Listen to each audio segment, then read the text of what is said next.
돈을 버는 다양한 방법, 재테크 기사와 돈 되는 정보로 투자의 기준을 제시해주는 재테크 노하우 머니쇼 시작합니다.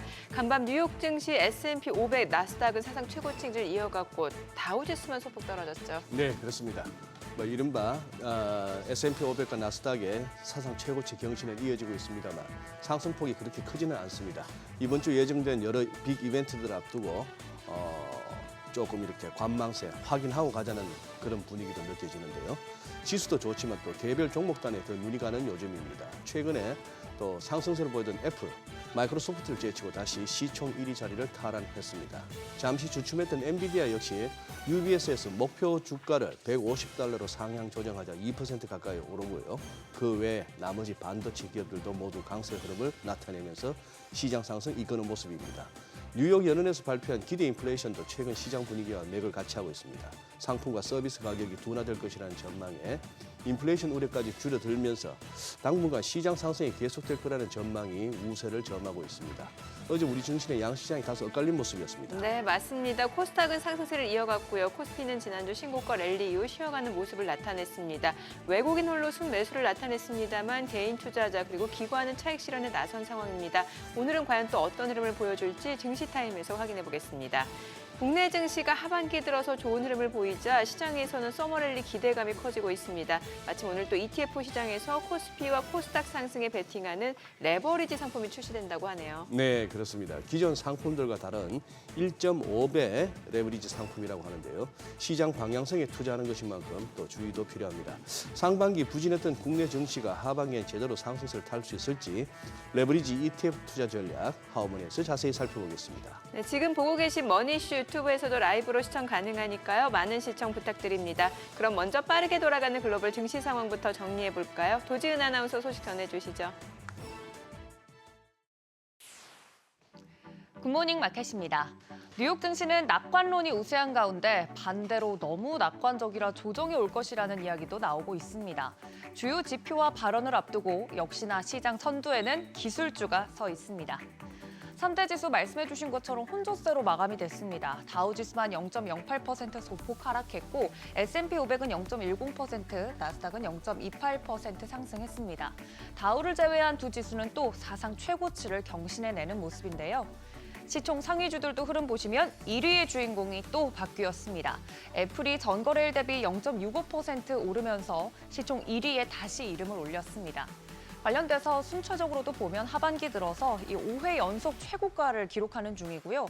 반면 마이크로소프트는 0.28% 하락, 엔비디아는 1.88% 올라주면서 마이크론을 제외하곤 반도체주들 전반적으로 분위기가 좋았습니다. 덕분에 필라델피아 반도체 지수도 0.93% 올랐고요. 이어서 구글도 0.77% 하락, 아마존은 0.35% 약세 보였습니다. 6위부터 10위도 이어서 보시면 메타는 2%대 하락을 보였고요. 일라이릴리는 0.38% 상승했습니다. 참고로 테슬라는 0.56% 오르면서 상승 마감했습니다. 이처럼 반도체주와 전기차주가 달리는 와중에 투자은행 오펜하이머는 올해 S&P 500 지수 연말 전망치를 5,900으로 상향 조정했습니다. 월가 주요 투자기관 중 두 번째로 높은 연말 전망치인데요. 그 이유를 정리해보면 첫째는 최근 시장 강세는 AI에 대한 기대감에 기반한 것으로 심리적인 쏠림보다는 중장기적인 투자 수요에 뿌리를 두고 있다는 점. 두 번째는 연내 금리 인하 기대감이 커져가고 있는 점입니다. 지난주 대표적인 월가 약세론자까지 회사를 떠나면서 시장 강세 전망은 더 대세로 굳혀지는 분위기입니다. 그런데 상승 패턴을 보면 대형 기술주들 사이에서 상승 바톤을 주거니 받거니 하면서 오르고 있는 모습인데요. S&P 500 지수 대비 S&P 500 모멘텀 지수의 상대 주가가 2000년 8월 이후 최고치 수준까지 상승했습니다. 오르는 종목만 꾸준히 오르는 패턴이 반영되고 있는 모습입니다. 전문가들은 이런 최근 시장에 대해서 견고한 경제와 매출 성장, 금리 인하, 또 인공지능 투자 증가에 힘입은 펀더멘탈이 시장 상승을 지지하고 있다고 평가했는데요. 특히 실적 발표 앞두고 TSMC의 경우 매출 전망을 상향 조정할 것이란 분석이 제기되면서 장중 시가총액 1조 달러를 상회하기도 했습니다. 이 영향으로 간밤에 반도체주들 강세 뚜렷하게 나타난 거고요. 최근 시장의 쏠림 현상이 타당한가에 대해서는 결국 이번에 실적으로 증명을 해야 하는 상황입니다. 주식 투자로 유명한 낸시 펠로시 전 하원 의장의 최근 트레이딩 내역을 좀 엿보겠습니다. 엔비디아 주식과 브로드컴 콜 옵션을 매수했고요. 테슬라와 비자 주식은 매도를 한 상황입니다. 미국은 국회의원 본인이나 배우자가 $1,000 이상의 주식을 거래하는 경우 매매 정보를 45일 이내에 공개를 해야 하는데 이를 활용한 ETF도 시장에서 활발하게 거래되고 있죠. 민주당 의원들이 보유한 종목으로 만든 ETF의 경우 상대적으로 기술주 비중이 높은 것이 특징입니다. 기술주 중심 상승에 힘입어서 지난 6개월간 약 22% 이상의 상승률을 보였습니다. 한편 뉴욕 연은에서 조사한 향후 1년 기대 인플레이션은 전달 3.2%에서 3.0%로 하락했습니다. 전반적으로 물가가 안정될 것이란 기대가 커져가고 있는 거고요. 함께 발표된 컨퍼런스 보드의 고용 동향 지수도 110.27로 둔화됐습니다. 고용 보고서보다 선행한다는 점에서 하반기에도 고용 둔화가 지속될 것으로 예상됩니다. 이처럼 물가는 안정화되고 경기는 점차 둔화되어가는 중이라 금리 인하에 대한 기대감은 커져가고 있습니다. 과거로 보나 현재로 보나 기술주 퍼포먼스가 가장 압도적입니다. 이제는 이것이 타당한지 실적으로 증명할 시간 다가오고 있는데요. 이번 주 주요 지표와 발언 등에 더해서 기술주 투자 심리 동향도 함께 체크해 보셔야겠습니다. 굿모닝 마켓이었습니다.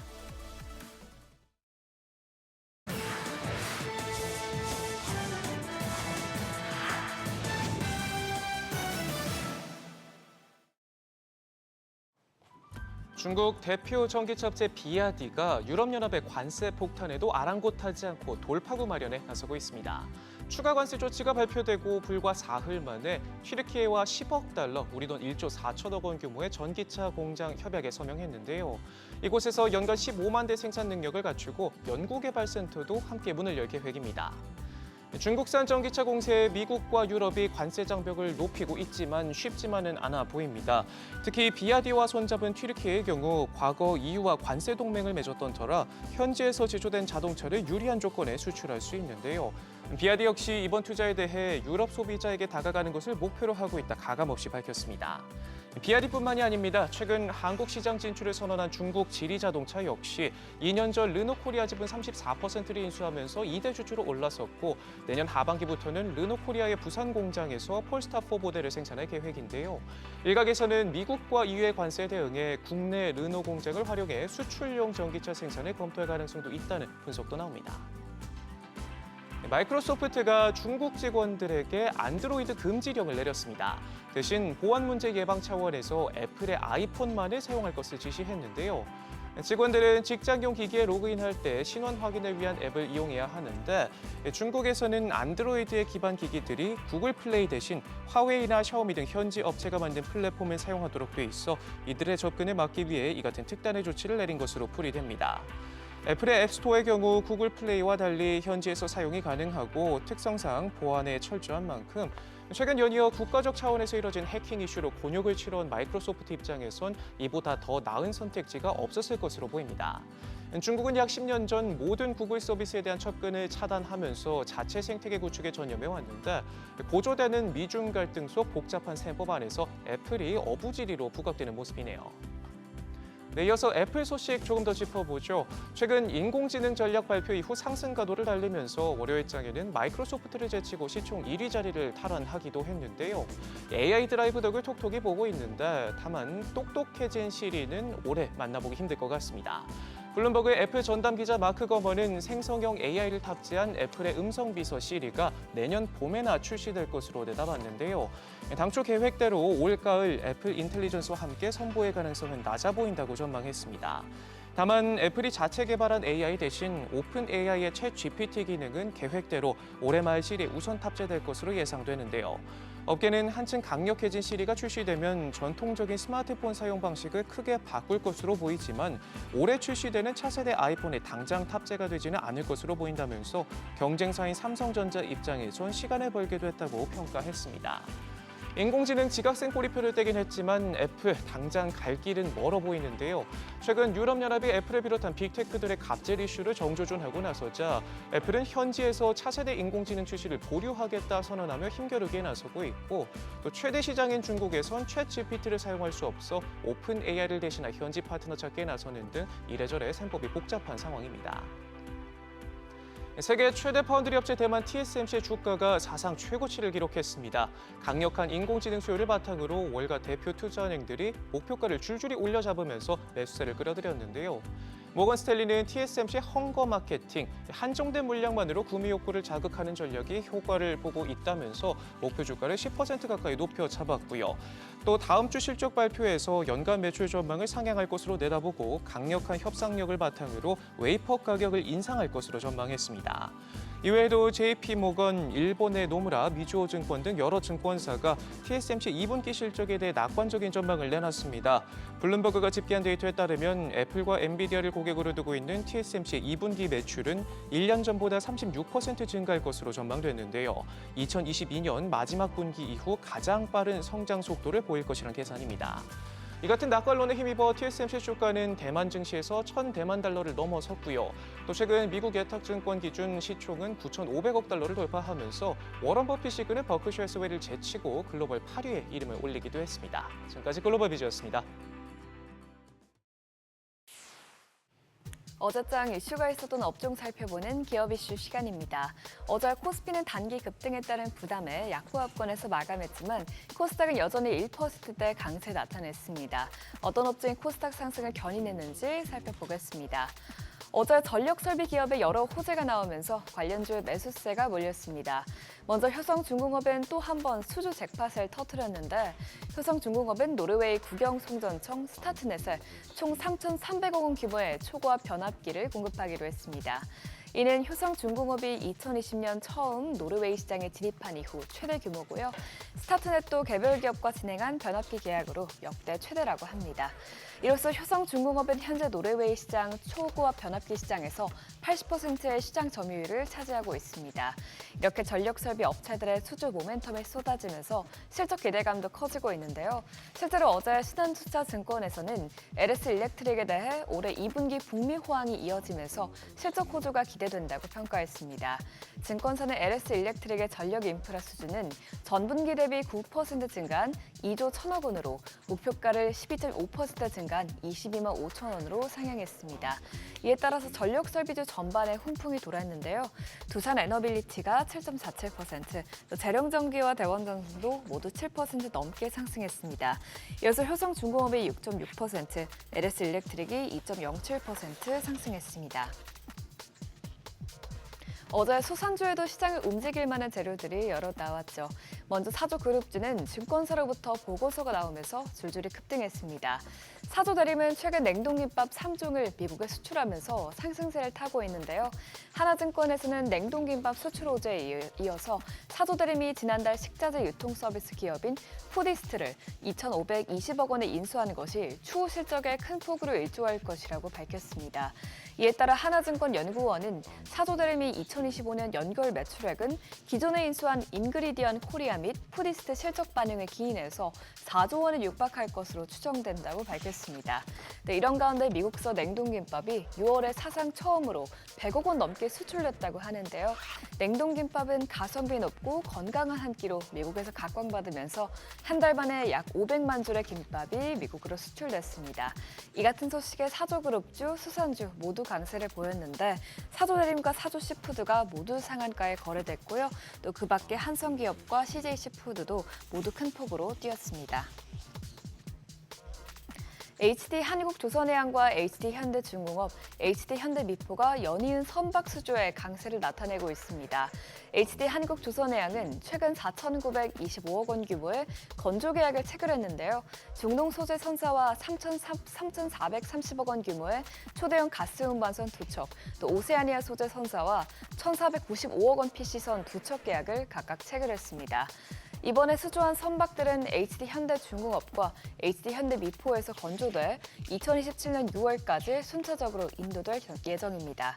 이로써 HD한국조선해양은 현재까지 총 129억 5천만 달러를 수주해 연간 수주 목표의 95.9%를 잠정 달성했습니다.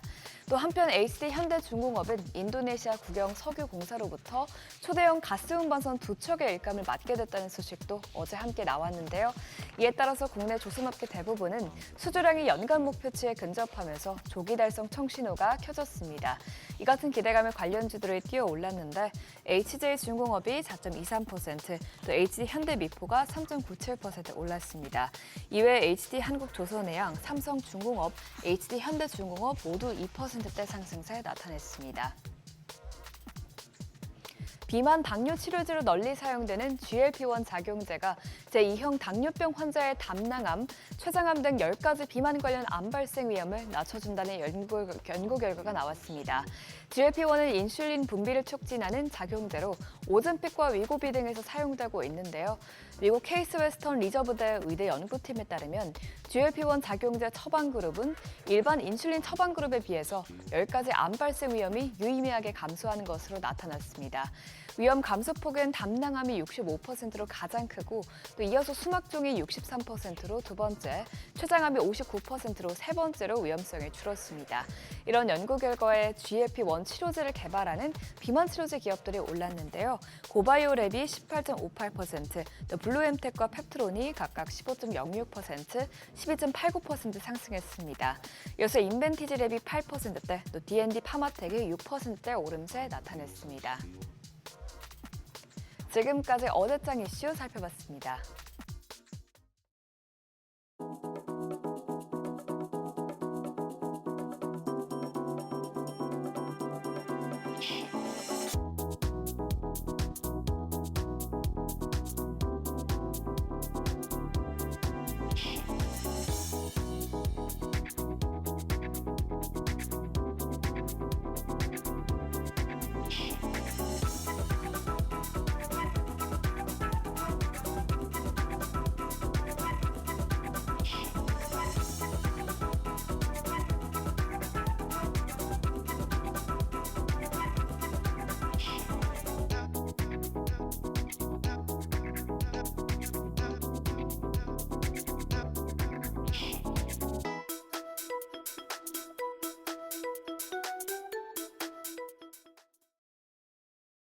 연일 연고점을 높이던 시장이 하루 쉬어갔습니다.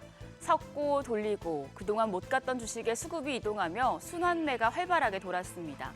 최근에 많이 올랐던 종목들이 대체로 버텨주는 가운데 소외주들까지 오르면서 그동안의 쏠림은 다소 해소됐는데요. 한숨 고르고 나면 시장이 다시 2,900선을 향해 갈지 어제장부터 복귀하시죠. 어제 코스피는 내리고 코스닥이 크게 올랐습니다. 코스피 장중에 등락을 거듭하다가 0.16% 약세로 2,857선에서 거래 마쳤습니다.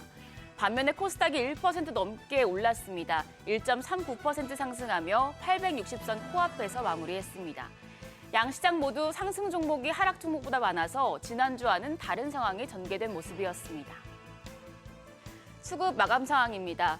외국인 자금이 계속해서 유입되고 있습니다. 유가증권시장에서 외국인 홀로 5,271억 원 순매수하면서 시장의 하단을 지지해줬습니다. 기관은 3,468억 원, 개인 투자자는 1,850억 원 매도 포지션을 취했는데 특히 기관은 삼성전자를 가장 많이 팔아치웠습니다. 코스닥 시장에서도 외국인은 홀로 사들였습니다. 801억 원 매수 우위. 반면에 기관이 477억 원, 개인이 382억 원 매도 포지션 취했습니다. 시가총액 상위 종목 마감 상황입니다. 유가증권시장에선 삼성전자와 LG에너지솔루션, 현대차 등이 올랐습니다. 삼성전자는 잠정실적 서프라이즈 후 강세를 이어가며 연고점을 높이다가 노조의 첫 총파업을 맞닥뜨리며 상승폭이 제한됐는데요. 0.34% 오른 87,400원. 반면에 SK하이닉스는 1% 넘게 내렸습니다. LG에너지솔루션 어제 잠정 실적을 발표했는데 전기차 캐즘 여파로 영업이익이 반토막 난 것으로 나타났습니다. 다만 하반기 실적 개선 기대감과 주가가 바닥을 찍었다는 인식에 주가는 오히려 0.28% 플러스권이었습니다. 또 현대차는 실적과 밸류업 기대에 주가가 4거래일 연속 올랐습니다. 0.7% 플러스권이었고요. 반면에 밸류업 수혜와 신고가 행진을 이어가던 KB금융은 1% 넘게 조정을 받았습니다. 코스닥 시장에서는 오랜만에 에코프로 형제의 흐름이 눈에 띄게 좋았습니다. 어제까지 테슬라가 8거래일 연속 올랐고 또 로보택시 공개 기대감도 겹치면서 투심이 개선된 영향인데요. 에코프로 BM이 4.47% 강세 기록했고 에코프로도 6.2% 상승세 시현했습니다. 그 밖에 반도체 소부장주인 리노공업이 1% 넘게, 피부 미용기기 업체인 클래시스가 3.7% 상승했고요. 역시나 반도체 소부장주인 HPSP가 4% 올라서 3거래일 연속 상승부를 켰습니다. 반면에 최근에 오르던 알테오젠과 HLB, 삼천장대약 등 헬스케어 대표주들은 조정을 받았습니다. 환율도 보시죠. 정규시장 마감 시간 기준으로 환율은 3원 오른 1,383원 30전이었습니다. 이후에 다소 출렁임이 있었지만 오늘 새벽 6시 기준으로 역외 환율은 보합권이었는데요. 오늘 외환시장 잔잔하게 출발할 가능성이 높겠습니다. 네카오 언제까지 빠지고 언제부터 오를까요? 올해 개인 순매수 최상단에 있는 국민주 네이버와 카카오의 주가 하락에 투자자들의 고민이 깊어지고 있습니다. 네이버와 카카오의 시가총액은 올해 들어 상반기에 15조 원 가까이 빠졌습니다. 그런데 어제는 두 종목 모두 반짝 상승을 보여서 주가가 바닥을 다지고 올라오는 것인지에는 기대도 있는데요. 증권가의 의견은 분분합니다. 증권사의 네이버 목표 주가는 21만 원에서 24만 원 사이에 형성돼 있는데 다올투자증권은 이번 실적을 통해 현금 흐름이 개선될 것이라고 전망하는 반면 미래에셋증권은 2분기 실적이 컨센서스를 하회할 것이라고 내다봤습니다. 또 카카오에 대한 실적에 대한 의견도 엇갈립니다. 현대차증권은 2분기 성장률이 7%에 그치겠지만 영업이익이 24% 고성장하면서 기대치에 부합할 것이라고 분석했습니다. 반면에 다올투자증권은 2분기에 카카오의 실적이 컨센서스를 하회하면서 주가 반등을 기대하긴 어렵다고 봤는데요. 다만 이제 두 종목 모두 하반기로 갈수록 성장 모멘텀이 강화될 것이란 전망이 많아서 일단 올해 상반기보다는 하반기에 주가가 더 양호한 성과를 낼 수 있겠습니다. 개장 전 오늘장에 영향을 줄 이슈들 체크하시죠. 오늘은 산업 이벤트를 예의주시하셔야겠습니다. 삼성전자가 파운드리 포럼을 개최하는데요.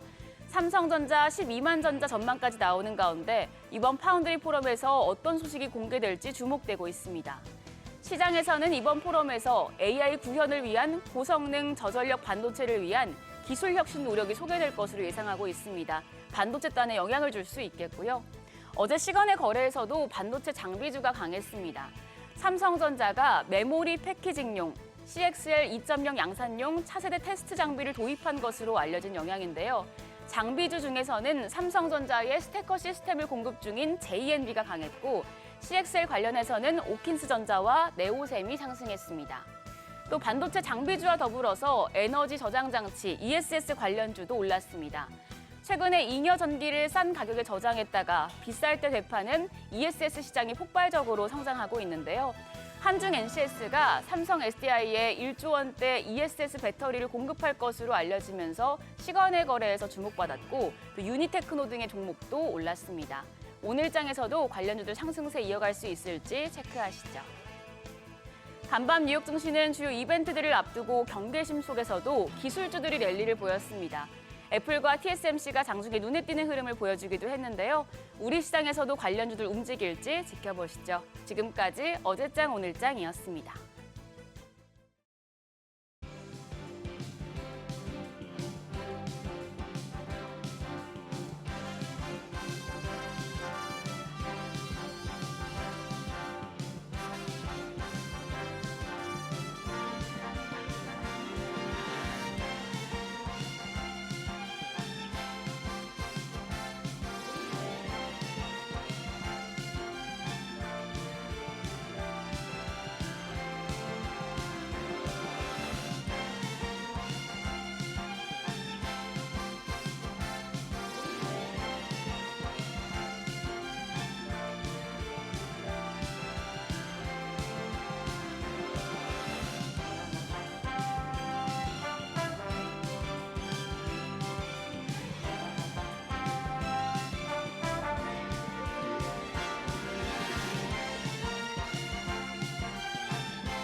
네, 현재 시각 8시 25분 향해 갑니다. 지금 보고 계신 머니쇼 유튜브에서 라이브로도 시청 가능하니까요. 많은 시청 부탁드립니다. 그리고 다양한 정보 원하시는 분들은 카카오톡 채널에서 크존 검색하시거나 재테크존 앱 다운로드 받으시면 다양한 정보 확인해 보실 수 있으니까요. 이 부분까지도 참고해 보시기 바랍니다.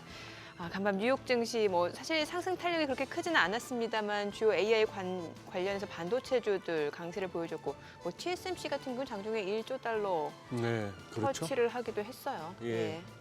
뭐 잘 나가던 종목 계속 잘 나가고 있고 또 약간 소외됐던 종목도 저는 어제 뉴욕 장중에서 눈길을 꺼낸 것도 인텔 같은 겁니다. 인텔 6% 예, 올라갔죠. 아주 이렇게 오랫동안 다지더니만 예. 탁 튀어오르네요. 탁 그렇죠. 튀어오르는 그런 모습이고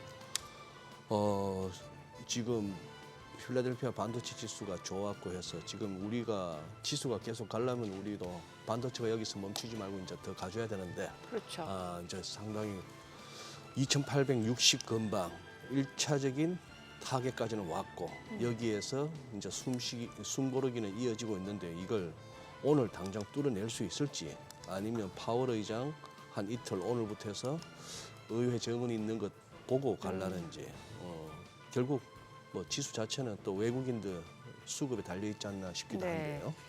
7월 금리 인하 가능성도 솔솔 솔솔 나오네요. 나와요. 지금 보니까 네, 뭐 나오네요. 네. 아니 근데 뭐 페드워치에서 매일 확인하는 그 가능성 퍼센테이지는 그렇게 높아지지는 않는데 네. 어쨌건 그 가능성이 솔솔 나온다는 건 굉장히 의미가 있는 거죠. 의미가 있겠죠. 제 눈에만 글쎄. 소장님 어깨가 쳐져 보이는 건 아니죠. 네. 그러면은 이건 진짜 깜빡이 안 켜고 훅 들어오는 건데 통상적으로 연준이는 그런 거 아니에요? 예. 이제 7월 회의가 이달 말에 있고 그다음 9월이면은 통상 다음 회의에서는 뭐 다음 미팅에서는 뭐 이런 식으로 이제 시그널을 주고 움직이는 게 네. 중앙은행의 통상적인 이제 그건데 이번에 깜빡이도 안 켜고 바로 금리를 인하해버린다? 이것도 일종의 뭐 충격이면 충격이고 예전에 우리 한국은행은 한동안 금리를 갖다가 뭔가 인상이든 인하든 계속 할 듯 하면서 한 뭐 오랫동안 안 네네. 하는 바람에 그때는 또 그런 얘기도 있었고 깜빡이 켜서 신갈에서부터 대전까지 계속 깜빡이 켜고 간다는 말도 있었고 그럼 잘못된 깜빡이죠. 네. 7월 FMC 은근히 또 이렇게 그러게요. 주목되네요. 일단 6월 물가지표 자체 이제 또 CPI 발표 앞두고 이번 있는데 발표를 봐야겠죠. 예, 네. 이게 또 많은 영향을 좀 줄 것 같습니다. 오늘 그로스 리서치 이재무 대표 함께합니다. 어서 오세요. 어서 네, 오십시오. 안녕하세요. 네.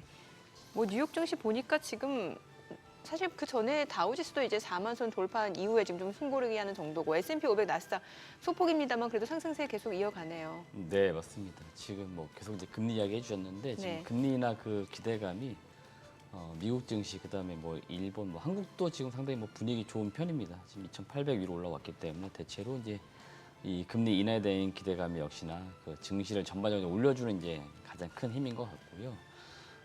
아무래도 나스닥이나 S&P 500 이런 좀 기술주 중심으로 좀 강세를 보였던 게 최근 흐름이고 또 어제도 특징이었다고 볼 수 있겠고 애플이 이제 시가총액 다시 이제 1위로 올라섰습니다. 올해 들어 애플 그다음에 마이크로소프트, 엔비디아가 지금 시가총액 1위 싸움이 치열합니다. 어제 애플 주가가 한 0.65% 오르면서 일단은 좀 1위로 다시 올라섰고 그 2분기 이제 실적 시즌 들어갔기 때문에 2분기 실적에 대한 어떤 이야기들이 나온 것 같은데요. 지금 중국에서 그 아이폰 판매가 전년 대비 좀 크게 증가한 것으로 보인다 이런 전망들이 지금 나오고 있습니다. 그래서 아마 그런 것들이 좀 주가에 좀 영향을 미친 것으로 보이고 반도체 섹터가 어제 좀 강했습니다. 앞서 소장님이 인텔 이야기 해주셨는데 네. 어제 반도체 전반적으로 좀 주가가 강했습니다. 엔비디아도 1.8, 브로드컴이 한 2.5, AMD 3.9, 퀄컴이 한 1%, 인텔이 이제 6% 이상 마이크론만 못 올랐나요? 크게 좀 올랐습니다. 마이크론 주가 제가 이제 종가는 안 봤는데 음. 일단 반도체 섹터 전체적으로 좋았고 그러다 보니까 필라델피아 반도체 지수도 한 2% 정도 이상 크게 네. 오르는 모습이 나왔습니다. 일단 뭐 인텔을 비롯해서 지금 반도체 섹터가 좀 강했던 근본적인 이유가 그 이제 AI 경쟁에 이제 치였던 이제 기업들도 이제 주목을 받을 거다. 그러니까 그 동안에는 좀 일부 소외를 받았는데 이런 후발 주자들도 이제 좀 주목을 받는 이제 시점이 올 거다.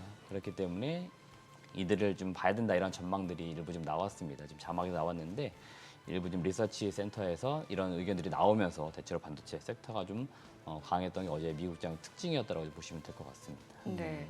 아니, 주요 전기차 관련주들도 지금 상승을 보여주고 있는데 특히 테슬라 뭐 간밤에는 좀 상승폭 크진 않았습니다만 지금 9거래일 연속 상승이잖아요. 네, 맞습니다. 지금 이제 테슬라를 비롯해서 뭐 국내 증시도 마찬가지고 2차 전지가 최근에 좀 반짝이라고 좀 개인적으로 봤었는데 그래도 네. 기간으로 봤을 때는 지금 랠리가 좀 이어지고 있는 편입니다. 근데 개인적인 이제 투자 의견을 좀 드리자면 아직 2차 전지 섹터가 이렇게 대세적으로 올라올 수 있는 그런 시점은 아직은 아니라고 봐요. 그렇기 때문에 지금의 흐름이 단기적으로 일단은 그 하락 국면에서 잠깐 반등해서 올라온 건지는 지켜는 좀 봐야 될 것 같습니다. 일단 뭐 최근에 이 전기차 쪽에 올라오는 거 역시 저는 개인적으로 이제 바라봤을 때는 이 금리 인하 그 기대감이 같이 좀 맞물려 있다고 봅니다. 그러니까 지금 전기차도 뭐 좀 안 팔린다고 하는 그 이유들 속에 잘 보시면은 아무래도 일반 소비자들의 주머니 사정이 좋지 않으면 차량 구매가 당연히 어려운 거니까 당연히 좀 상대적으로 고가 제품인 전기차를 이제 구매하기에 부담이 있어요. 그러다 보니까 이 금리를 좀 내린다는 이런 소식들은 당연히 전기차 섹터에는 이제 호재로 작용할 수밖에 없다라고 봅니다. 그래서 최근 증시가 연속적으로 올라오는 그 분위기 속에서 2차 전지도 이제 그런 분위기를 같이 탔다라고 보시면 될 것 같고, 그래서 테슬라도 그런 흐름 속에 좀 올라온 거기 때문에 아마도 이제 금리 인하가 본격적으로 시작이 되면은 2차 전지는 그때 좀 강해지지 않을까라고 좀 보고 있습니다. 야, 저기 그렇게 그거 하고 지금 이 대표님, 요 엔비디아는 지금 근 한 2주 넘게 120불에서 125불 뭐 조금 더 위를 갖다가 넓히면은 막 한 128불 요 안에서 왔다 갔다 하고 있고, 하이닉스도 이제 같이 어떻게 보면은 23만 원 중심으로 이렇게 왔다 갔다 지금 하고 있는데, 이럴 때 우리 흔히 저 증권 방송을 보다 보면은 그렇게들 얘기하시거든요. 여기서 팔아야 돼요 하면은 아니 뭐 지금 이제 보유자의 영역인데 그냥 들고 계신 분들은 그냥 갖고 계세요 한단 말이에요. 그래서 또 묻잖아요. 그럼 지금이라도 사요 하면은 그러지는 마시고 이런단 말입니다. 이거 어쩌란 말입니까 이럴 때?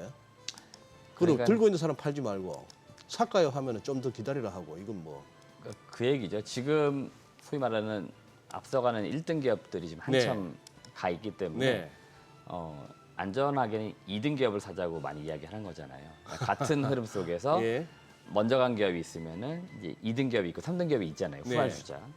어제 미국 쪽에서 나왔던 이야기들도 반도체 종목들이 올랐던 것들도 AI 후발주자라고 표현했거든요. 그러니까 후발주자를 우리가 사는 게 좀 더 수익성도 기대할 수 있고 상승 여력이라는 게 상승 있잖아요. 여력이라는 예, 측면에서 저 같은 경우도 개인적으로 항상 동일 종목 산다 그랬을 경우에는 상승 여력이 높은 기업을 사거든요. 그러니까 내가 동일한 금액을 투자했을 때 상승률이 더 크면은 네. 수익률이 더 높아지는 거니까. 그래서 그런 종목에 우리가 좀 투자자 의견 드리는 거기 때문에 지금 대체로 뭐 하이닉스 목표 주가가 좀 올라오긴 하는데 삼성전자가 한동안 한 7만 원대 굉장히 오랜 기간 머물렀을 때도 목표 주가는 막 12만 원에 계속 나왔거든요. 상승 여력이 더 삼성전자가 크다 보니까 올해 하이닉스가 많이 올라온 상태에서는 당연히 이제 하이닉스를 좀 추천하기보다는 삼성전자가 좀 덜 갔으니까 아직 못 갔으니까 후발 주자이니까 삼성전자를 투자하는 게 어떻겠습니까라고 의견을 그냥 줄 뿐인 거고요. 그냥 개인의 어떤 성향상 나는 그래도 1등 기업을 사야겠어. 그러면 뭐 하이닉스가 더 갈 수 있다 그러면은 더 사는 거죠. 최근에 하이닉스 같은 경우 목표 주가가 더 올라가는데요. 어느 정도까지? 뭐 한 35만 원대까지 계속 이야기 35만 나오는데 원까지? 여러분들이 그 항상 목표 주가 숫자 금액만 이제 보시는데 그 목표 주가 나오기 그 앞단의 전제는 뭐냐면 25년도 이익 이런 것들이 깔려 있는 거예요. 그러니까 지금 시점에서 바라볼 때는 25년까지 바라보라는 거죠. 25년까지 바라봤을 때 35만 원 얘기를 하는 거지 지금 당장 35만 원 간다는 얘기가 아니잖아요. 예. 그렇기 때문에 하이닉스도 지금 주가가 더 갈 수 있는 건 맞다라는 의견을 드리고 싶고, 지금 반도체 섹터 전반적으로 이 회복기는 이미 한참 지난 것 같고 이제 호황기로 가는 그런 분위기니까 지금 하이닉스를 투자하신 분들도 쉽사리 매도하거나 그럴 필요는 전혀 없어 보입니다. 그래서 저는 개인적으로 하이닉스를 들고 간 전략이 맞겠다라고 의견 드리고 싶습니다. 참 뭐 당연한 얘기겠습니다만 이게 타이밍 문제인 것 같아요. 2등 기업 너무 일찍 사면 오래 기다려야 될 수도 있어요. 그럼 그에 따른 또 기회 비용이라는 것도 있을 수 있고 그렇잖아요. 네. 그러니까 참 이게 타이밍 문제인 것 같은데 국내 증시 좀 여쭤볼게요. 어제 보니까 이제 그동안 조금 못 올랐던 코스닥 쪽이 오히려 좀 상승 탄력이 좀 더해진 모습이고 코스피는 약간 좀 답답한 흐름이 이어지고 있거든요. 어제장 특징 어떻게 정리해 볼 수 있을까요?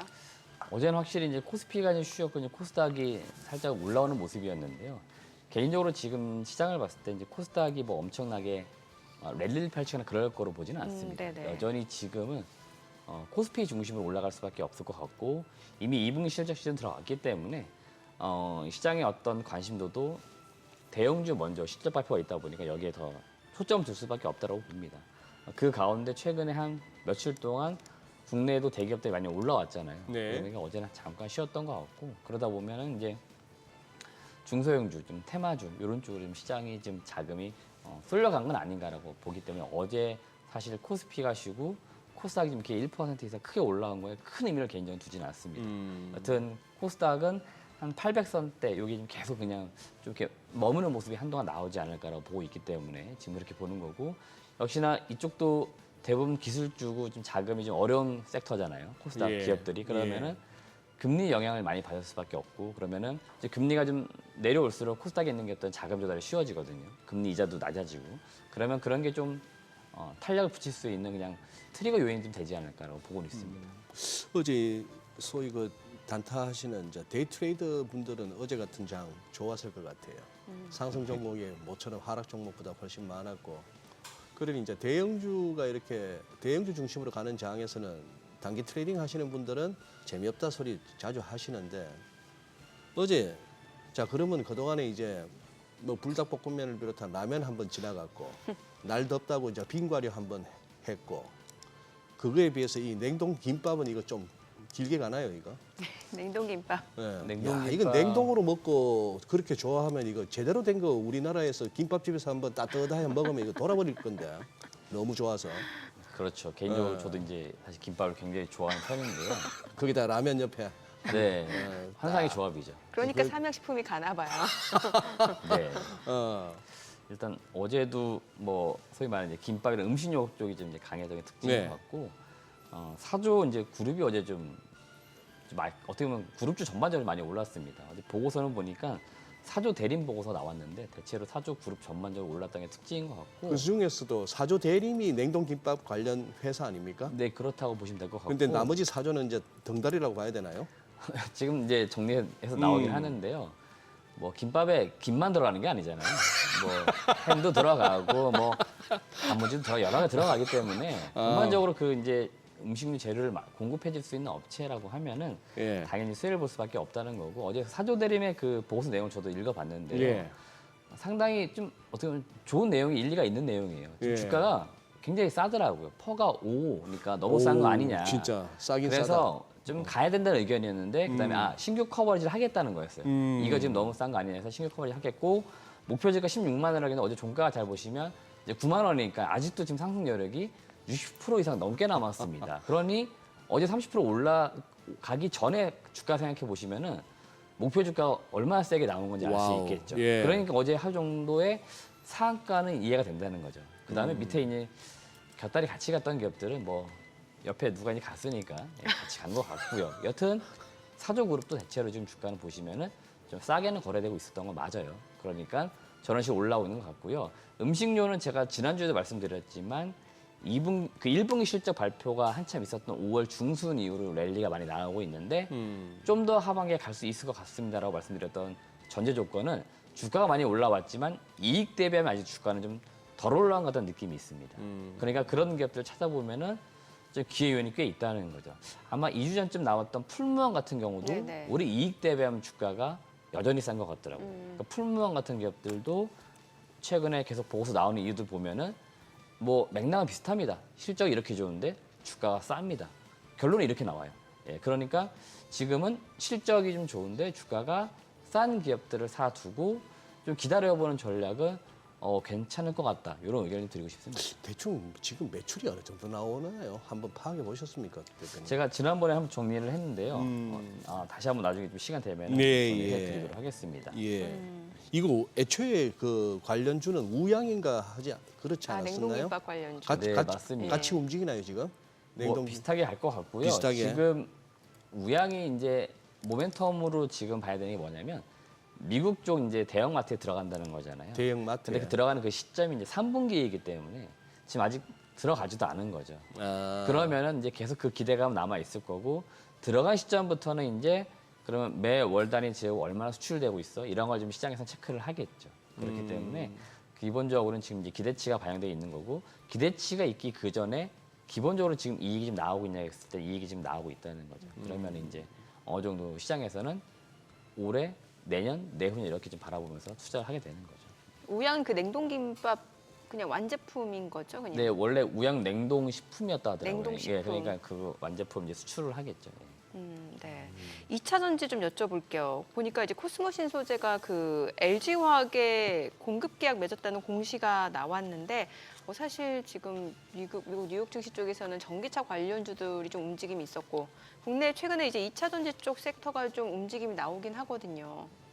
일단 어제 이제 코스모 신소재 네. LG화학 이제 이 공급 소식은 그 어떻게 보면 기본적으로는 장기 좀 계약이 맺어져 있는 상태에서 연간으로 이제 끊어가지고 이렇게 계약을 할 거잖아요. 예. 그러니까 아마 거기에서 이제 나왔던 금액을 이제 공시를 했던 것 같아요. 왜냐하면 제가 계약 기간을 가장 먼저 보거든요. 특히 이런 2차전지 소재 업체들은 장기 공급 계약인지 이런 거 많이 보는데 최근에 보시면 장기 공급 계약이 기간이 보면 보통 짧으면 한 5년, 7년, 10년 이런 계약이 많아요. 근데 어제 계약을 보니까 대략 2년입니다. 5월 1일부터 내년도 4월 30일이니까요. 거의 뭐 2년 정도 되겠네요. 23년 5월부터니까. 네, 그래서 실제 계약 기간은 짧았던 거고, 그래서 장기 계약의 중간중간 나온 이제 계약을 공시한 것 정도다라고 보시면 될 것 같습니다. 우선은 이 코스모 신소재가 양극재 1차 단계에서 제품을 만들어서 LG화학에 이제 납품을 하는 거고, LG화학이 최종적으로 이제 가공한 다음에 LG 엔솔로 납품하는 이런 배류체인을 가지고 있는 것 같아요. 그래서 코스모 신소재가 지금 LG화학 쪽에 납품한 공급 계약이 나온 것 같고요. 이 에너지 밀도가 낮은 보니까 소입경 양극재라고 합니다. 이렇게 소입경일 경우에는 이 에너지 밀도를 높일 수 있고 안정성을 높일 수 있다고 합니다. 그러면 당연히 이제 배터리는 한번 충전해서 멀리 갈 수 있고 또 배터리 폭발이라든지 이런 위험성을 낮출 수 있기 때문에 좀 더 이제 좋은 소재를 LG화학이 계속적으로 공급받기 위해서 코스모 신소재하고 지금 계속적으로 이 파트너십을 맺고 제품을 공급받고 있는 거다라고 보시면 될 것 같고요. 이게 대체로 뭐 다른 종목에 영향을 미쳤냐면 그러지는 않은 것 같아요. 앞서 말씀드렸지만 지금 2차 전지 쪽은 뭐 2분기 실적 숫자가 조금씩 나오고 있지만 그렇게 썩 숫자는 좋은 상태가 아니고 3분기도 지금 썩 전망이 밝지는 않아요. 그러니까 단기적으로 볼 때는 지금 사실 좋은 내용은 없습니다. 주가가 올라갈 수 있는 본업에서의 영향은 이제 본업에서의 어떤 이슈는 없다. 그렇게 보시면 될 것 같고 뭐 금리라든지 대외 어떤 매크로 변수 이런 게 좀 더 주가에 영향을 줄 수 있으니까 거기에 초점을 보시면 될 것 같고 기본적으로 2차 전지 섹터는 제가 계속 말씀드리지만 좀 장기로 봐야 되는 섹터이기 때문에 올해 24년도에 내가 2차 전지 관련된 기업을 좀 사보겠다 그러실 경우에는 최소 그 수익률을 확인할 시점이 26년, 27년이 돼야 되는 겁니다. 예. 그러니까 지금 천천히 사가지고 천천히 매도하겠다 그렇게 바라보셔야 되니까 2차 전지는 그냥 업황의 흐름 정도를 좀 체크하시면 될 것 같습니다. 뭐 뉴욕 장이 약간 이렇게 좀 좀 이벤트들이 있어서 확인 좀 하고 가자 하는 분위기인데 한번 여기서 이번 주 뭐 화요일이긴 합니다만 한번 일정 한번 확인하고 갈까요? 그리고 살펴야 될 지표 같은 것도. 네, 이번 주 네. 뭐 몇 가지 중요한 이벤트들이 있어 보이는데 기본적으로 이제 금리와 관련된 뭐 파월 의장의 뭐 상원, 하원 뭐 이런 뭐 연설이라든지 이런 것들은 한 번씩 꼭 체크해 주시고 그다음에 CPI 발표 이런 것들은 기본적으로 한 번씩은 체크를 좀 해주세요. 뭐 뉴스가 많이 나올 거니까 네. 그런 것들은 금리 이제 매크로와 관련된 증시 전반에 가장 큰 영향을 미칠 수 있는 요인이니까 그걸 체크하시면 될 것 같고 이제 뭐 산업별 이제 섹터별 영향을 줄 수 있는 요인들 우리가 체크해 보면 좋은데 우선 나토 정상회의가 7월 9일부터 11일까지 미국에서 열린다라고 합니다. 나토 회원국 31개국 국가랑 한국, 일본, 호주가 이제 초청 국가로 참석을 하고요. 아무래도 이쪽에서는 우크라이나 이제 전쟁 관련된 이야기들이 많이 나올 것 같습니다. 지금 전쟁 이슈와 관련된 것들이 나오기 때문에 뭐 섹터로 봤을 때는 우크라이나 재건 관련된 이벤트 네. 이런 거 체크해 보시면 좋을 것 같고 추가적으로 지금 우리나라 그 대통령이 또 체코 정상을 만나는 것 같아요. 지금 이제 계속적으로 원전 쪽에서는 체코 쪽에서 원전 수주 이야기 기대가 지금 있기 때문에 어제도 일부 원전 관련된 기업들이 오른 것 같은데 아마도 이 나토 정상회의가 있기 때문에 그다음에 체코 정상을 만나기 때문에 이런 점들이 좀 주가에 영향을 미친 거다라고 보시면 될 것 같고요. 삼성 파운드리 관련된 이제 행사가 있습니다. 요거는 보니까 권역별로 이렇게 열리는 것 같아요. 그래서 지난달에는 이제 미국 쪽에서 그다음에 이번 달에는 이제 우리나라 그리고 추가적으로 뭐 유럽 이렇게 좀 이렇게 돌아가면서 지역별로 좀 열리는 것 같고요. 그러다 보니까 이제 파운드리와 관련된 삼성전자의 반도체 쪽 그런 이야기도 한 번씩 체크해 보시면 좋을 것 같고요. 세 번째 이슈는 이번 주 이제 7월 10일 그 삼성전자 갤럭시 Z6 이제 시리즈가 또 공개가 됩니다. 언팩 행사가 열리는데 이제 프랑스 파리에서 열리게 됩니다. 올해는 그 올림픽이 있다 보니까 행사 장소를 여기로 이제 선정한 것으로 보여요. 그렇기 때문에 여기에서 공개되는 폴더블 스마트폰, 그 다음에 함께 공개되는 갤럭시 워치나 버즈, 이번에 처음으로 공개되는 게 갤럭시 링, 반지 형태의 IT 제품인데 이런 것들이 공개가 되니까 이와 관련된 IT 부품 쪽 한 번씩 관심을 가져보시면 좋겠습니다. 저 갤럭시 링은 그러면 반지 형태인가 본데 링이라 하는 거 보니까. 네네, 저걸로 맞습니다. 뭘 한단 말입니까? 지금 보니까 대체로 뭐 수면 체크라든지 건강 체크, 헬스 그런 케어와 관련된 제품인 것 같고 예. 가격이 일부 지금 온라인 그 판매하는 사이트에서 공개가 된 것으로 보이는데 네. 대략 한 49만 원 정도, 이제 한화 기준 49만 원 정도 하는 것 같아요. 그래서 이제 갤럭시 워치랑 다른 이제 제품들이 있지만 뭐 잠잘 때 이걸 풀어놓고 계신 분들이 있지만 반지 같은 경우는 이제 끼고 자시는 분들 네, 많이 네. 계시니까 이제 자는 동안 수면 체크 같은 것들을 좀 하면서 개인들의 건강 관리 뭐 이런 거에 좀 워낙 관심도가 있다 보니까 이제 그런 쪽과 좀 연계된 뭐 IT 제품이라고 보시면 될 것 같습니다. 그러니까 뭔가 웨어러블 헬스케어 기기 종류로 네, 그렇게 인식을 하면 보시면 될 것 되겠네요. 같습니다. 계속 이제 그 액세서리 제품을 계속 어떻게 보면 끼워 파는 거죠. 네. 스마트폰 하나만 팔다가 이어폰도 팔다가 뭐 시계도 팔다가 반지까지 팔고 하면서 우리가 일상적으로 쓰는 많은 액세서리 종류들이 있는데 그런 것들을 같이 이제 함께 이제 패키지로 이제 팔려고 하는 거죠. 지금 화면에 나온 거 보니까 뭐 이제 폴더블 폰 관련주 있고 갤럭시 링 관련주가 있는데 저 관련주 내에서도 좀 옥석 가리기 필요하지 않을까 싶은데 저 다 괜찮은 거예요? 그나마 제가 옥석을 다 가려 놓은 가려서 오신 거고요. 거. 이제 제가 사실은 이제 폴더블 스마트폰 관련된 기업들을 아주 오랜 기간부터 이렇게 추적 관찰해 오지만 매년 행사가 있기 전에 쭉 올랐다가 행사가 이제 끝나고 나면 이렇게 쭉 빠집니다. 재료 소멸이라고 해서. 그리고 다시 언제 오르냐면은 대부분 이제 3분기에 본격적으로 스마트폰, 저 폴더블 스마트폰이 팔리니까 한 10월, 11월 3분기 시작전에 또 주목을 받아요. 이게 늘 사이클이었는데 개인적인 바람을 가져본다고 하면은 올해는 크게 오른 게 없거든요. 그렇기 때문에 좀 서서히 더 올라가는 그런 모습이 나왔으면 하는 바람이 있고 이번에는 이제 삼성전자가 AI 기능을 이제 탑재했기 때문에 올해 나온 폴더블 스마트폰은 또 역사적으로 봤을 때는 세계 이제 최초로 AI 기능이 탑재가 된 폴더블 스마트폰이 또 나오는 겁니다. 이걸로 또 삼성전자는 역시나 마케팅을 많이 할 겁니다. 그래서 저 제품들이 또 많이 팔려가지고 해당 기업도 실적이 좋았으면 하는 바람이 있고 삼성전자가 올해는 좀 목표치를 좀 굉장히 보수적으로 잡은 것 같아요. 작년만 하더라도 연초에 한 1,500만 대를 판매하겠다라고 했는데 올해는 연초부터 한 1,000만 대 정도만 판매하겠다라고 굉장히 보수적으로 판매 계획을 잡았던 것 같습니다. 그래서 올해도 한 1,000만 대 정도 팔리지 않을까. 다만 이제 판매 대수는 비슷하지만 전작, 작년에 판매된 제품하고 올해 판매된 제품의 가격 차이가 좀 있어요. 그래서 아마 부품의 ASP, 평균 판매 단가 차이는 좀 있을 거기 때문에 해당 기업들은 올해도 아마 관련 이제 사업 내에서 실적이 좀 좋지 않을까라고 기대가 되고 있습니다.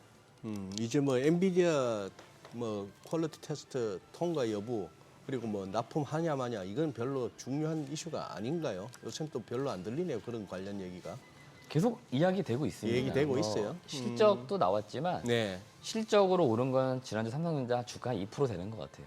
아, 실적으로 어닝 서프라이즈에서 오른 건 2%고 예. 아마 엔비디아 납품한다 그러면 한 5% 이상 뜰 겁니다, 주가가. 그만큼 제가 볼 때는 삼성전자 당장 2분기, 3분기 실적 좋을 거 뻔히 알았기 때문에 그거에 대한 기대보다는 향후, 그러니까 아마 HBM 들어간다는 것들은 25년도 디램 시장의 점유율을 이야기하는 거기 때문에 네. 결국 내년 실적이 되는 거거든요. 그러니까 아마도 엔비디아 HBM을 납품한다는 삼성전자의 소식은 내년 실적도 상당히 좋을 수 있겠구나. 아마 그렇게 시장을 받아들이니까 저 이슈는 상당히 좋을 거라고 보시면 될 것 같고 제가 한번 말씀을 드렸는지는 기억이 안 나는데 저도 이제 탐방을 다니다 보니까 예. 반도체 업계에 좀 들은 게 있는데 예.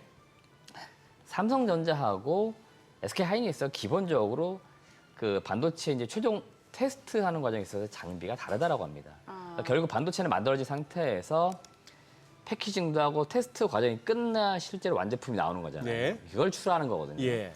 근데 삼성전자는 미국에 있는 테스트 장비 업체를 주로 썼고요. SK하이닉스는 일본에 있는 업체 테스트 장비를 전통적으로 써왔습니다. 오. 그래서 아마 지난달쯤일 거예요. 그 뭐 양선 나와야 되는데 왜 안 나오냐 했을 때 뭐 예. 이슈가 있다 했던 게 사실 오래전에 이미 이슈가 있었던 것 같고요. 네. 삼성전자가 부랴부랴 지금 기존 하이닉스가 썼던 장비를 가져다가 테스트를 좀 한 것 같습니다.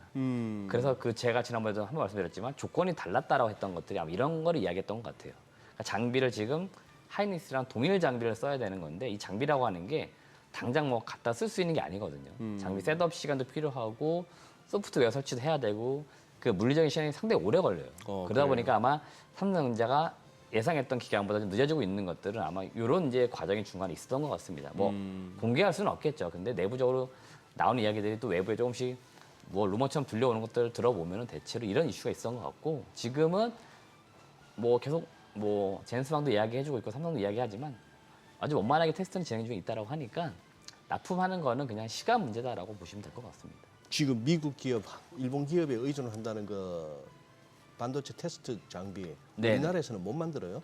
못 만드니까 아마 해외 거를 쓰신 것 같고 테스트도 사실 우리가 패키징 테스트 나눠서 이야기하지만 네. 그 테스트 공정도 세부적으로 나눠보면 저도 알고 있기로 한 3개에서 4개로 구분이 돼요.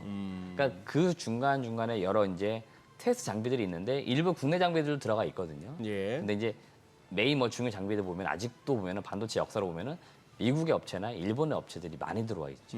그러니까 우리나라도 그렇고 뭐 다른 나라도 그렇지만 계속 이 국산화 이야기를 하는 게 거기에 있는 겁니다. 예. 네. 자, 지금 시각 8시 51분 지나가고 있습니다. 오늘 양시장 예상 체결지수 먼저 좀 확인해 보겠습니다. 코스피입니다. 오늘 0.57% 상승이 예상되고요. 지금 호가에서 2,873포인트로 집계가 됩니다. 계속해서 이제 코스피도 저점을 좀 높여가고 있는 상황이고요. 코스닥 강보합 출발 예상됩니다. 예상 체결 지수는 860포인트로 집계가 되고 있습니다. 시가총액 상위 종목 예상 체결가 보겠습니다. 오늘 삼성전자 1% 상승 예상되고요. 지금 예상 체결가는 88,400원. 지금 간밤 뉴욕 증시 쪽에서도 AI 관련주 반도체주들 힘을 내줬고 맞물려서 국내 증시 쪽에서도 이제 반도체 섹터에 대한 기대감이 좀 커지는 것 같습니다. SK 하이닉스도 1.28% 동반 상승이 예상되고요. 호가는 23만 6,500원으로 집계가 됩니다. LG 에너지솔루션 보합 예상되고요. 현대차가 0.7% 상승할 걸로 보입니다. 예상 체결가는 28만 5천 원. 삼성전자 우선주 0.58% 상승 예상됩니다. 호가는 6만 9천 원이고요. 기아는 보합 출발 예상됩니다. 삼성 바이오로직스가 소폭 하락 출발 예상되고요. 예상 체결가는 78만 9천 원. 셀트리온 0.8% 내림세가 예상됩니다. 예상 체결가 18만 1,800원으로 집계가 되고 있고요. KB금융 1% 상승 예상됩니다. 호가는 8만 7,800원. 그리고 포스코홀딩스 강보합 출발 예상됩니다. 예상 체결가는 37만 8천 원으로 집계가 되고 있습니다. 코스닥 시가총액 상위 종목 예상 체결가도 보도록 하겠습니다.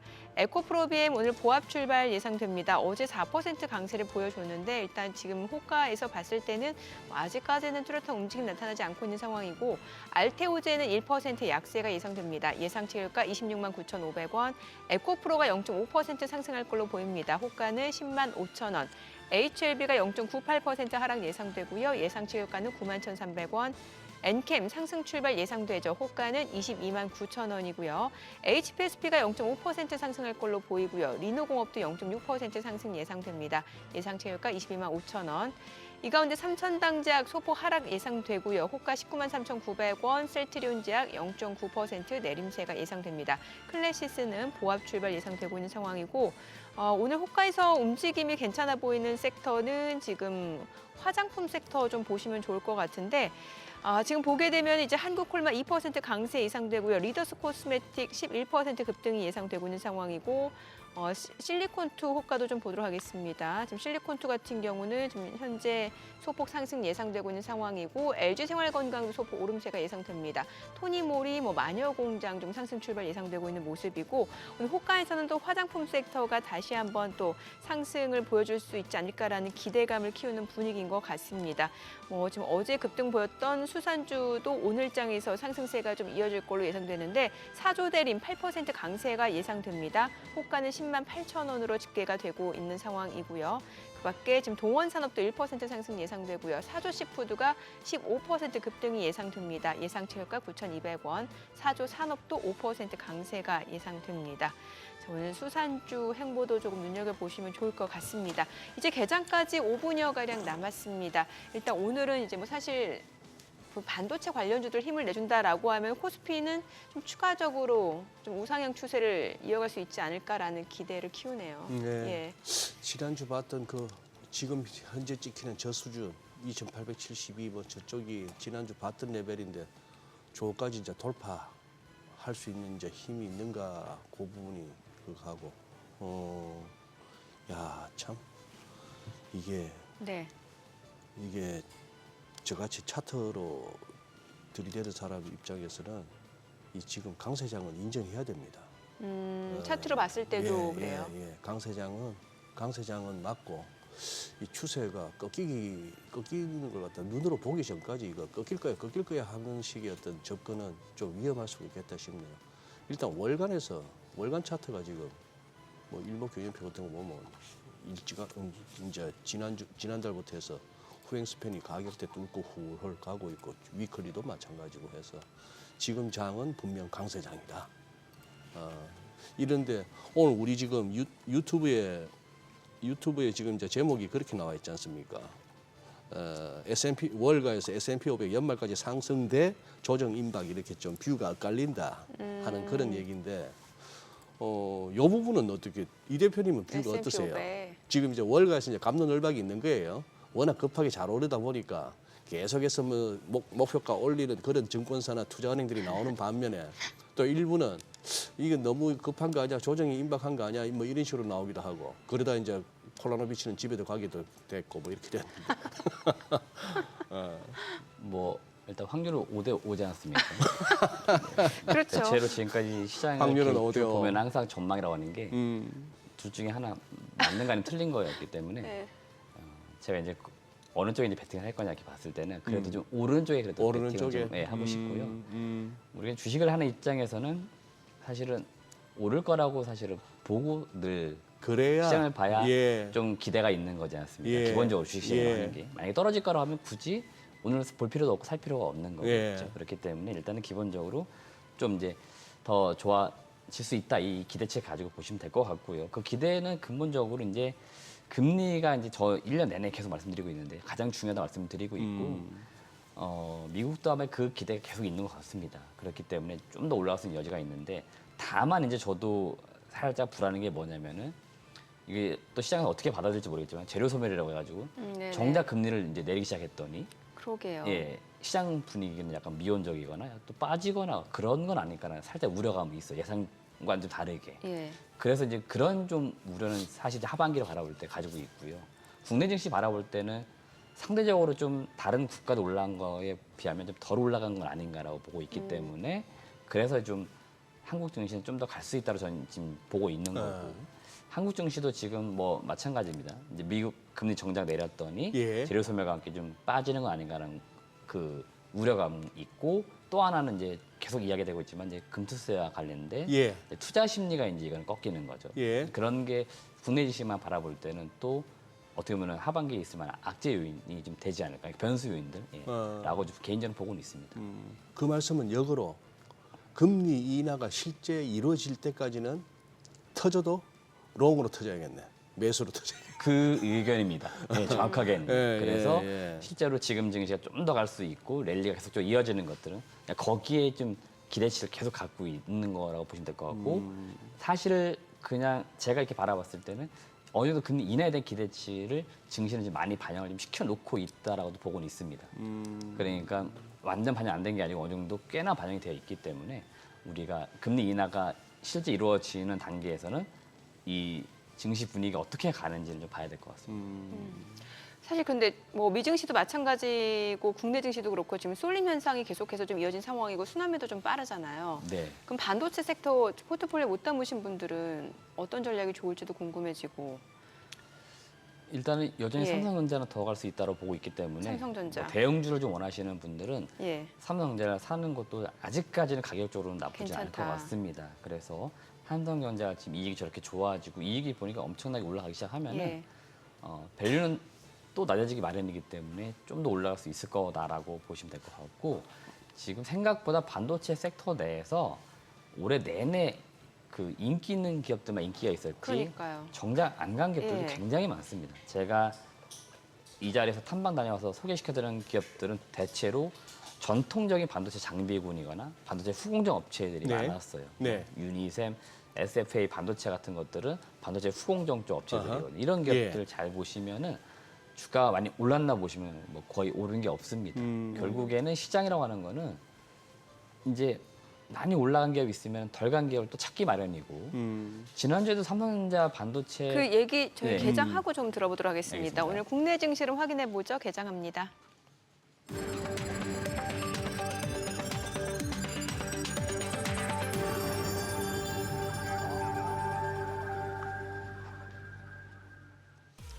네, 7월 9일 화요일 국내 증시 개장했습니다. 간밤 뉴욕 증시 나스닥과 S&P 500 소폭이긴 합니다만 상승세 계속해서 이어가면서 사상 최고치 랠리를 이어가고 있고요. 다우지수는 좀 숨고르는 양상이 이어지고 있습니다. 하지만 여전히 저점을 계속해서 높여가는 추세이기 때문에 우상향에 대한 기대감은 여전히 있는 것 같고요. 이번 주 주요 이벤트들 예정이 되어 있는데 특히나 제롬 파월 연준 의장의 이런 증언이 있기 때문에 관련해서 통화 정책과 관련해서 좀 방향성을 좀 가늠해 볼 수 있는 부분이지 않을까 싶습니다. 어제 국내 증시 코스피 코스닥 양시장 혼조세 흐름을 나타냈는데 오늘은 어떤 흐름을 보여주는지 확인해 보도록 하죠. 코스피가 오늘 0.5% 올라갑니다. 2,872포인트, 코스닥 강보합권으로 860포인트입니다. 시가총액 상위 종목 시초가 보겠습니다. 삼성전자 오늘 0.4% 상승합니다. 87,800원, SK하이닉스 0.6% 올라갑니다. 23만 5천 원. 그리고 LG 에너지솔루션도 0.7% 상승합니다. 36만 500원. 현대차 강보합권이죠. 28만 3,500원. 삼성바이오로직스가 0.6% 올라갑니다. 79만 7천 원. 기아가 강보합권으로 12만 4,300원이고 삼성전자 우선주 소폭 올라갑니다. 6만 8,800원. 셀트리온이 0.5% 상승합니다. 18만 4,600원. KB금융 소폭 떨어집니다. 8만 6,700원. 포스코홀딩스 0.2% 올라가네요. 37만 8,500원에 거래되고 있습니다. 코스닥 시가총액 상위 종목 시초가도 보도록 하겠습니다. 코스닥 쪽 오늘 에코프로비엠은 0.2% 소폭 떨어집니다. 하루 만에 지금 물량들이 좀 나오고 있는 상황이네요. 19만 7,800원. 알테오젠도 떨어집니다. 27만 500원. 에코프로는 강보합권이네요. 10만 4,600원. HLB가 1% 하락합니다. 9만 1,100원이고요. 엔캠은 2% 이상 올라갑니다. 23만 2천 원. 그리고 HPSP 0.3% 상승 중이고 리노공업이 1.7% 올라갑니다. 22만 7,500원. 삼천당제약, 셀트리온제약 약보합이죠. 각각 19만 4,500원, 9만 3,700원 보합권이네요. 클래시스가 1.5% 떨어집니다. 5만 1,500원에 거래되고 있습니다. 오늘 시장에서 강세를 보여주고 있는 섹터 종목들 좀 체크를 해보도록 하겠습니다. 자, 오늘 장에서 보게 되면은 유리기판 관련주가 다시 올라갑니다. 필옵틱스가 3% 강세입니다. 지금 필옵틱스가 2만 2,050원 그리고 SKC도 2.78% 올라갑니다. 16만 6,400원. YC캠도 2.6% 상승합니다. 23,100원이고요. HB테크놀로지도 4.98% 상승합니다. 3,805원 선에서 거래되고 있고요. JNTC도 1% 이상 올라갑니다. 그리고 캠트로닉스도 2% 상승합니다. FNS테크도 0.8% 올라가고 있는 상황이고요. 삼성전기도 1% 가까이 올라갑니다. HB솔루션 3.23% 상승하면서 8,640원에 거래되고 있습니다. 오늘 유리기판 관련주 다시 한번 올라갑니다. 자, 그리고 원전 관련주들도 흐름 좋습니다. 원전 쪽에서는 이제 우리기술이 7% 강세를 좀 보여주고 있습니다. 2,520원 그리고 BHI도 5.4% 강세 보여주고 있습니다. 9,520원에 거래되고 있는 상황이고요. 오르비텍도 2% 강세고 지금 보시게 되면은 보성파워텍도 2.4% 상승 중입니다. 3,725원에 거래되고 있습니다. 두산 에너빌리티도 1.4% 상승 중이고요. 한정 KPS도 1% 가까이 올라가고 있는 상황입니다. 이제 원전 관련주 지금 올라가고 있는 상황이고 원전 관련주뿐만 아니라 오늘 보게 되면 전력 설비 쪽도 그럼 좋습니다. LS 에코에너지 지금 7% 이상 올라갑니다. 32,850원. 지금 전력 설비 전선주들은 좀 쉬어갔다가 다시 올라가고 하는 패턴을 좀 반복하고 있는 양상인데 지금 보게 되면 LS 일렉트릭이 3.2% 상승합니다. 20만 4천 원이고요. 효성중공업도 2.5% 올라갑니다. 33만 9,500원. 그리고 서전기전도 2% 상승 중이고요. 한전산업도 올라가고요. HD 현대일렉트릭 올라갑니다. 오늘은 전선주보다는 이제 전력 설비 쪽이 조금 더 상승 탄력이 강한 것으로 보여집니다. 자, 그리고 뭐 액침 냉각 쪽도 흐름 좋네요. 액침 냉각 쪽에서는 이제 한중 NCS가 7% 이상 올라갑니다. 49,100원 선에서 움직임 이어지고 있고요. 워투도 2.3% 올라갑니다. 15,070원. 유니셈도 2% 이상 상승 중입니다. 그리고 GST도 1% 이상 올라가네요. 19,130원. 그리고 GNC 에너지도 1.3% 올라가고요. K엔솔도 지금 1% 가까이 상승 보여주고 있는 상황입니다. 오늘 액침 냉각 관련주들도 흐름 좋습니다. 그 밖에는 이 정도 좀 보시면 될 것 같아요. 지금 시각 9시 5분 지나갑니다. 수급 상황 좀 체크를 해보도록 하겠습니다. 오늘 유가증권 시장에서는 개인과 기관이 삽니다. 각각 208억 원, 87억 원 순매수고요. 외국인은 242억 원 매도 우입니다. 코스닥에서는 개인 투자자 홀로 순매수입니다. 239억 원 순매수, 외국인과 기관은 각각 152억 원, 74억 원 매도 우입니다. 오늘 외국인 선물 시장에서 좀 많이 삽니다. 이미 지금 3,000계약 넘게 지금 순매수를 보여주고 있는 상황입니다. 자, 환율 좀 체크를 해보도록 하겠습니다. 지금 달러원 환율 어제 이제 오후 3시 30분 대비로 말씀을 드릴게요. 지금 현재는 보게 되면은 80전 하락한 1,382원 45전에 지금 현재가 흐름이 형성이 되어 있습니다. 지금 전반적으로 환율 자체가 1,380원을 중심으로 좀 흐름이 이어지는 양상이네요. 네, 일단은 뭐 환율도 그렇게 상방 압력이 높지는 않은 것 같다는 생각이 드네요. 예, 계속 고만고만하죠. 예. 야, 결국 지수만 봐서는 2,872 근방이 또 고비가 될 모양이네요. 2,872요. 뭐 아니면 어제 대충 그 근처 2,875 뭐 그 근처가 지수는 그거 한데 야, 니케 일단 상승 출발이고 중국이야 뭐 별 요새 큰 기대는 없고 이 대표님 어제도 그랬고 오늘도 지금 초장에 나쁘지 않은데 이 원전 쪽 이렇게 움직이는 거 보니까 지난 몇 년의 세월이 좀 아깝습니다. 그 좋은 기술력하고 그 좋은 산업 생태계를 갖다 다 그냥 죽여놨다가 이제 새롭게 이제 시작을 하는데 요거 전반적으로 어떤 수주나 아니면은 요 업계 이렇게 좀 모멘텀이 있죠 지금. 네, 이건 앞서도 말씀드렸지만 나토 정상회의에서 그 우리나라 대통령이 이제 네. 체코 쪽에 이제 정상을 만나기 때문에 네. 여기서 이제 원전에 대한 이제 수주 기대감이 있는 겁니다. 그래서 맞아요. 이게 계속적으로 7월달에 이제 선정이 되는 거죠. 네네. 그래서 예. 이제 그 모멘텀이 있다 보니까 지금 주가들이 많이 지금 반응을 지금 하고 있는 그런 모습이라고 보시면 될 것 같아요. 아니 두산 에너빌리티뿐만 아니라 지금 두산그룹주가 다 올라가요. 지금 보니까 두산도 4.9% 올라가고 있고 두산그룹주가 오랜만에 동반 강세 흐름을 보여주네요. 두산 우선주 많이 올라갑니다. 23% 급등하네요. 예. 어떻게 봐야 돼요? 예전에는 사실 우선주 움직일 때 시장 퀄리티가 그렇게 좋지 않다라는 얘기가 나오는데 요즘에 꼭 그렇지도 않은 것 같아요.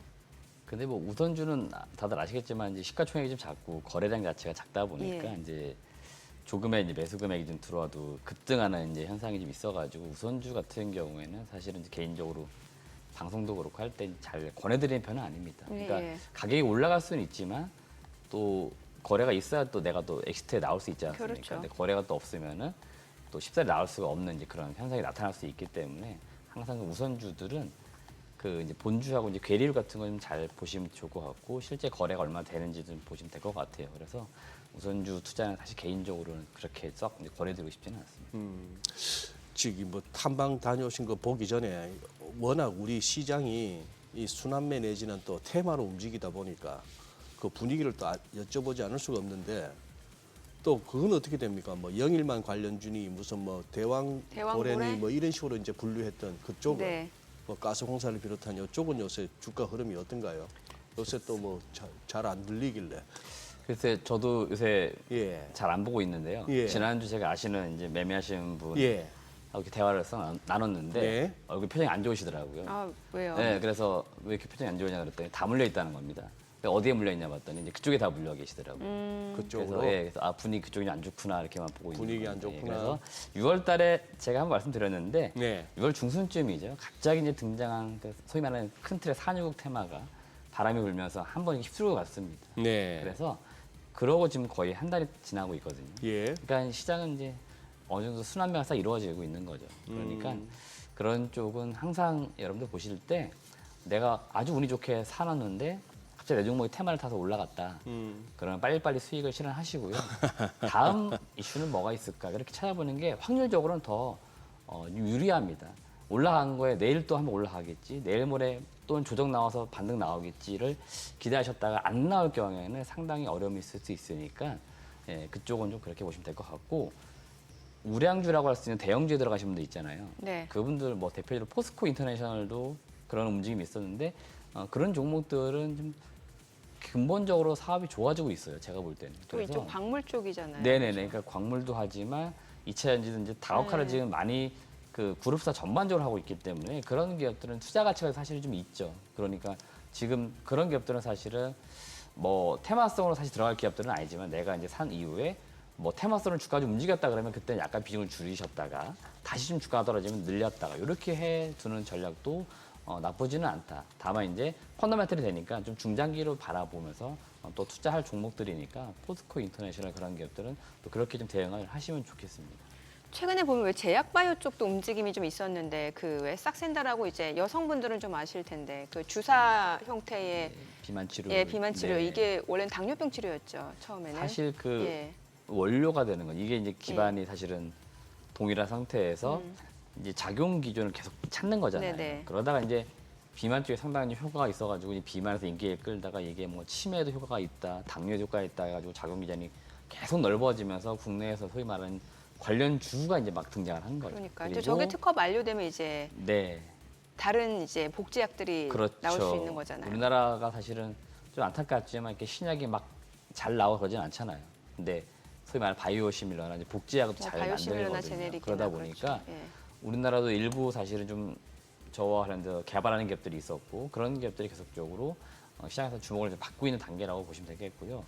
최근에 그 바이오 섹터에서도 또 일부 주목받고 있는 건 아무래도 미국제의 그 생물보안법이라 해서 계속 이제 국내 CMO 업체들이 주목을 받고 있는 거죠. CMO라는 걸 좀 알려주세요.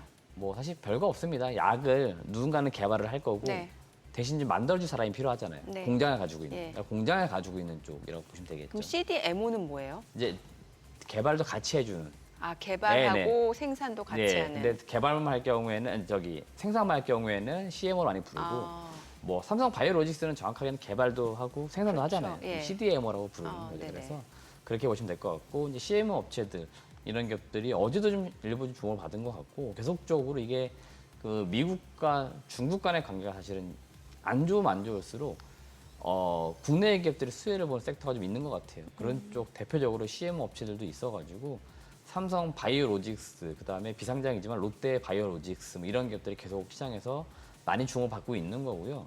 중소기업단으로 오시면은 제가 한번 소개시켜줬던 바이넥스도 상당히 유망합니다. 왜 그러냐면은 이 바이넥스 자체가 이 아시아권 내에서 그러니까 중소 업체들 중에서 이 생산 기지를 가지고 있는 거의 유일한 기업이에요. 그래요. 이게 왜 중요하냐면은 이 약을 만들려고 하는 업체가 있고 만들어주는 업체가 있으면 이 업체들은 주기적으로 이게 미팅을 해야 됩니다. 네네. 그래서 지역적으로 근거리에 있어야 돼요. 그래서 아시아권 내에서 뭔가 생산 기지를 필요로 하는 업체들이 있다.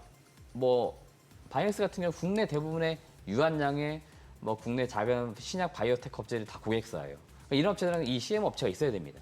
그래야 신약을 만들기 위한 샘플도 만들고 대량 양산도 만들거든요. 그래서 지금 바이넥스가 그런 점에 주목받고 있는 거다라고 보시면 될 것 같아요. 저 마치 그거네요. 저 OEM 같은 그런 개념이구나. 네, 맞습니다. 예, 근데 좀 예. 아무래도 약이다 보니까 뭐 기준도 좀 깐깐할 거고 네, 그런 네. 이제 측면이 있죠. 예, 알겠습니다. 어디 다녀오셨나요? 네, 제가 오늘 이제 다녀온 기업은 스맥이라고 하는 기업이에요. 스맥은 스맥. 지금 시장에서 상당히 좀 소외가 되어 있는 기업인데 제가 바라본 사실 투자 포인트는 심플한데 실적인 것 같습니다. 실적. 네. 그래서 제가 실적을 먼저 말씀을 드려보고 싶은데요. 동사가 2020년도 이제 코로나가 터져가지고 많은 전방 시장, 뭐 대표적으로 자동차나 뭐 반도체, 동사 입장에서는 다 전방 이제 고객사가 될 수 있는 이제 산업들인데 이쪽이 문을 닫거나 공장이 많이 안 돌아갔죠. 코로나 때문에. 네. 그래서 동사도 이렇게 되면 영업을 못 합니다. 그래서 실적이 적자로 확 돌아섰는데 21년부터 다시 실적이 턴어라운드 합니다. 영업이익이. 그리고 22년도 좋아지고 23년 좋아지고 올해도 지금 뭐 최대 실적이에요. 지금 숫자로 보시면 매출액은 한 2,400억, 영업이익은 한 270억 정도 예상이 되고 있고요. 최근 3년간 R&D 투자, 그다음 마케팅 이런 걸 좀 꽤 많이 했습니다. 해외 전시회 같은 거 있으면 전시회 참여하면서 해외 바이어들을 지금 많이 어떻게 보면 모집을 한 것 같아요. 그래요? 그래서 지금 계속적으로 지금 저기 자막에 나가지만 해외 매출이 점점 많아지고 있습니다. 그래서 지금 상당히 지금 실적이 계속적으로 좋아지고 있는 모습이 있기 때문에 일단은 숫자에 포커스를 두고 보시면 좋을 것 같고 동사가 원래 이제 본업이 유무선 통신 장비, 그 다음에 공작 기계, 지금은 공작 기계 사업부가 매출의 90%라서 거의 이쪽에서 지금 돈이 벌리고 있습니다. 공작 기계 조금 어떤 이미지를 떠올리면 되죠? 공작 기계 여러분들이 그 텔레비전 이런 거 보시면은 막 자동차 만들 때 움직이는 기계들이 있죠. 대부분 다 그런 걸 기계라고 보시면 돼요. 그래서 네. 사전적으로 이렇게 표현이 되어 있습니다. 공작 기계가 기계를 만들기 위한 기계라고 합니다. 아, 그러니까 어떤 자동차를 만들기 위한 예, 기계 이런 거예요. 예, 그래서 예. 자동차, 반도체, 동사 고객사만 하더라도 상당히 많아요. 작은 중소기업들도 있습니다. 뭐 장비 한 대 나가는 경우도 있어요. 모두 다 고객사인데 대부분 이런 쪽 기계장치가 필요한 쪽이 공작 기계라고 보시면 될 것 같고 동사가 이걸 만드는 업체인 거고요. 그러다 보니까 이게 통합적으로 들어갈 경우에는 보통 스마트 팩토리라고 하죠. 그래서 이런 거에 대한 능력을 가지고 있는 기업이라서 그런 점들 때문에 최근에 자동차 섹터, 그다음에 반도체 섹터에 많이 주목을 받고 있는 거고 최근에는 미국, 유럽이 원래 좋은 쪽인데 최근에 인도, 멕시코가 상당히 좀 좋아지고 있다고 합니다. 전 세계적으로 지금 인도하고 멕시코가 다들 아시겠지만 제조업이 지금 약간 부흥이 일어나고 있죠. 그러니까 이런 쪽에서 지금 이 기계를 많이 달라고 하는 수요가 많은 것 같아요. 그래서 동사 같은 경우에도 이쪽에 좀 더 포커스를 주 영업을 하겠다고 이야기를 합니다. 그래서 지금도 잘 되고 있는데 아마 해외에서 더 잘 될 것 같습니다. 그래서 지금 스맥 상당히 유망하고 지금 시가총액이 1,400억밖에 안 됩니다. 그러니까 270억을 버는데 1,400억짜리 기업이니까 상당히 잘 돈을 버는 거고요. 주가 움직이는 트리거 요인들을 보니까 그나마 로봇 쪽 섹터로 약간 움직이는 것 같아요. 최근 로봇 쪽이 약간 안 좋았잖아요. 네. 시장 분위기가. 네. 그러다 보니까 동기업도 좀 많이 시장에서는 소외가 되어 있다가 최근에 좀 우리도 이렇게 실적이 좋은데 너무 좀 처져 있는 건 아닌가 해서 IR을 조금씩 하는데 저도 미팅을 했지만 좀 IR이 제가 볼 때 약간 미진해요. 좀 더 적극적으로 해도 좀 더 좋은 기업이니까. 적극적으로? 예. 그러니까 좋은 회사니까 좋다고 얘기하라는 겁니다. 근데 안 좋은데 좋다라고 하면 안 되니까. 좋은 내용을 기업이 들어보니까 이거는 실체가 있는 회사네요. 상당히 이익이 좋습니다. 무늬만 무슨 우리 공작 기계 뭐 로봇 회사가 아니고 실체가 있고 네네. 진심이네. 근데 작년 여름에 뭐가 있었길래 한 3배 정도 시세가 확 한번 났다가 지금 조정받고 있는데 작년에 뭐 있었나? 작년에 뭐 이슈까지 정확하게 뭐 작년에 아무래도 예. 로봇 쪽이 좀 강했었고요. 예. 뭐 그런 이벤트들이 있지 않았을까 보는 거고 아. 또 하나 이벤트가 있었던 거는 이제 지분의 변화입니다. 그러니까 지분. 창업주가 작년에 돌아가셨어요. 아, 그래요? 그다음에 이제 그 특수관계인들의 지분 정리가 있는 관계에서 지금의 최대 주주가 대표이사 이제 전문 경영인이었는데 네. 지분을 그냥 떠안고 사업까지 영위를 하고 있는 겁니다. 전문 예, 경영인을 하다가 예. 그래서 아마 그런 이벤트가 중간에 좀 있었다라고 보시면 될 것 같아요. 네, 오늘 내용 잘 들었습니다. 네, 고맙습니다. 고맙습니다. 네, 오늘 들으신 내용과 관련해서 더 다양한 정보 원하시는 분들은 카카오톡 채널에서 크존 검색하시거나 재테크존 앱 다운로드 받으시면 다양한 정보 확인해 보실 수 있으니까요. 참고해 보시기 바랍니다. 최근 외국인 또 어떤 리포트 관심 있게 보는지 확인해 보겠습니다.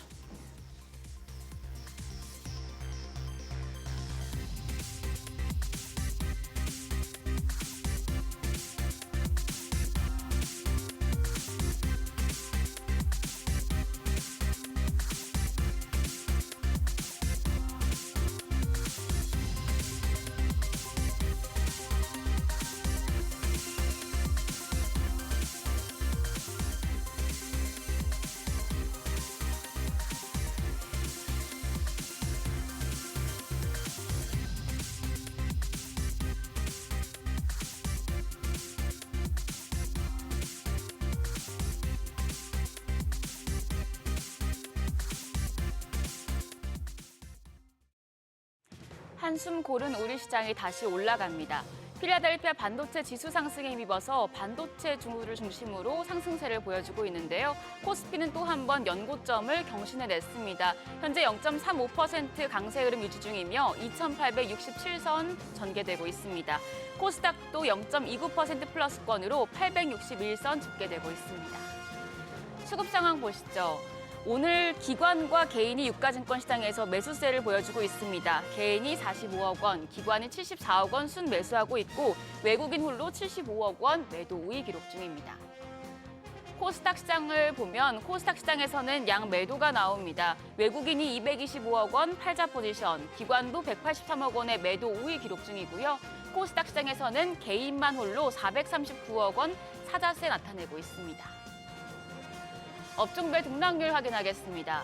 오늘은 전기 장비와 생명보험, 에너지 장비와 서비스 업종이 강세 보여줍니다. 반면 해운사와 건강관리 장비와 용품, 생물공학 쪽은 약세 흐름 나타내고 있습니다. 그럼 시장을 주도하는 테마 종목별 시세 체크하시죠. 오늘은 전력설비 관련주가 올라갑니다. 전력설비 업체들의 수주 모멘텀이 쏟아지면서 실적 기대감이 커진 영향인데요. 특히 LS 에코에너지는 미국의 안전인증기구인 UL로부터 지중 전력 케이블의 안전 인증을 획득했다는 소식에 상승 중입니다.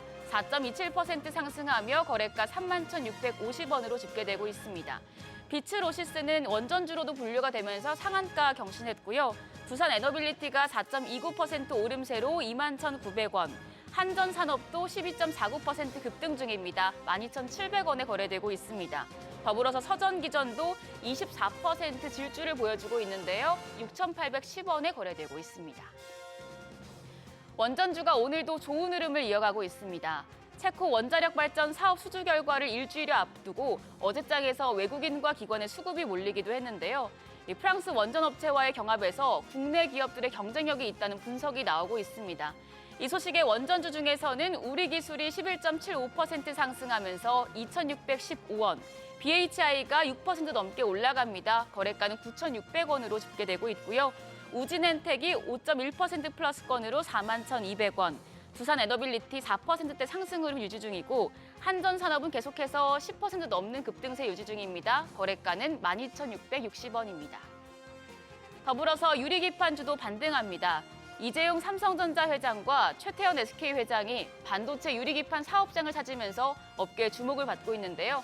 오늘 장에서 유리기판 쪽에서는 HB테크놀로지가 17.29% 시세를 내고 있습니다. 4,245원 선에서 거래가 되고 있고요.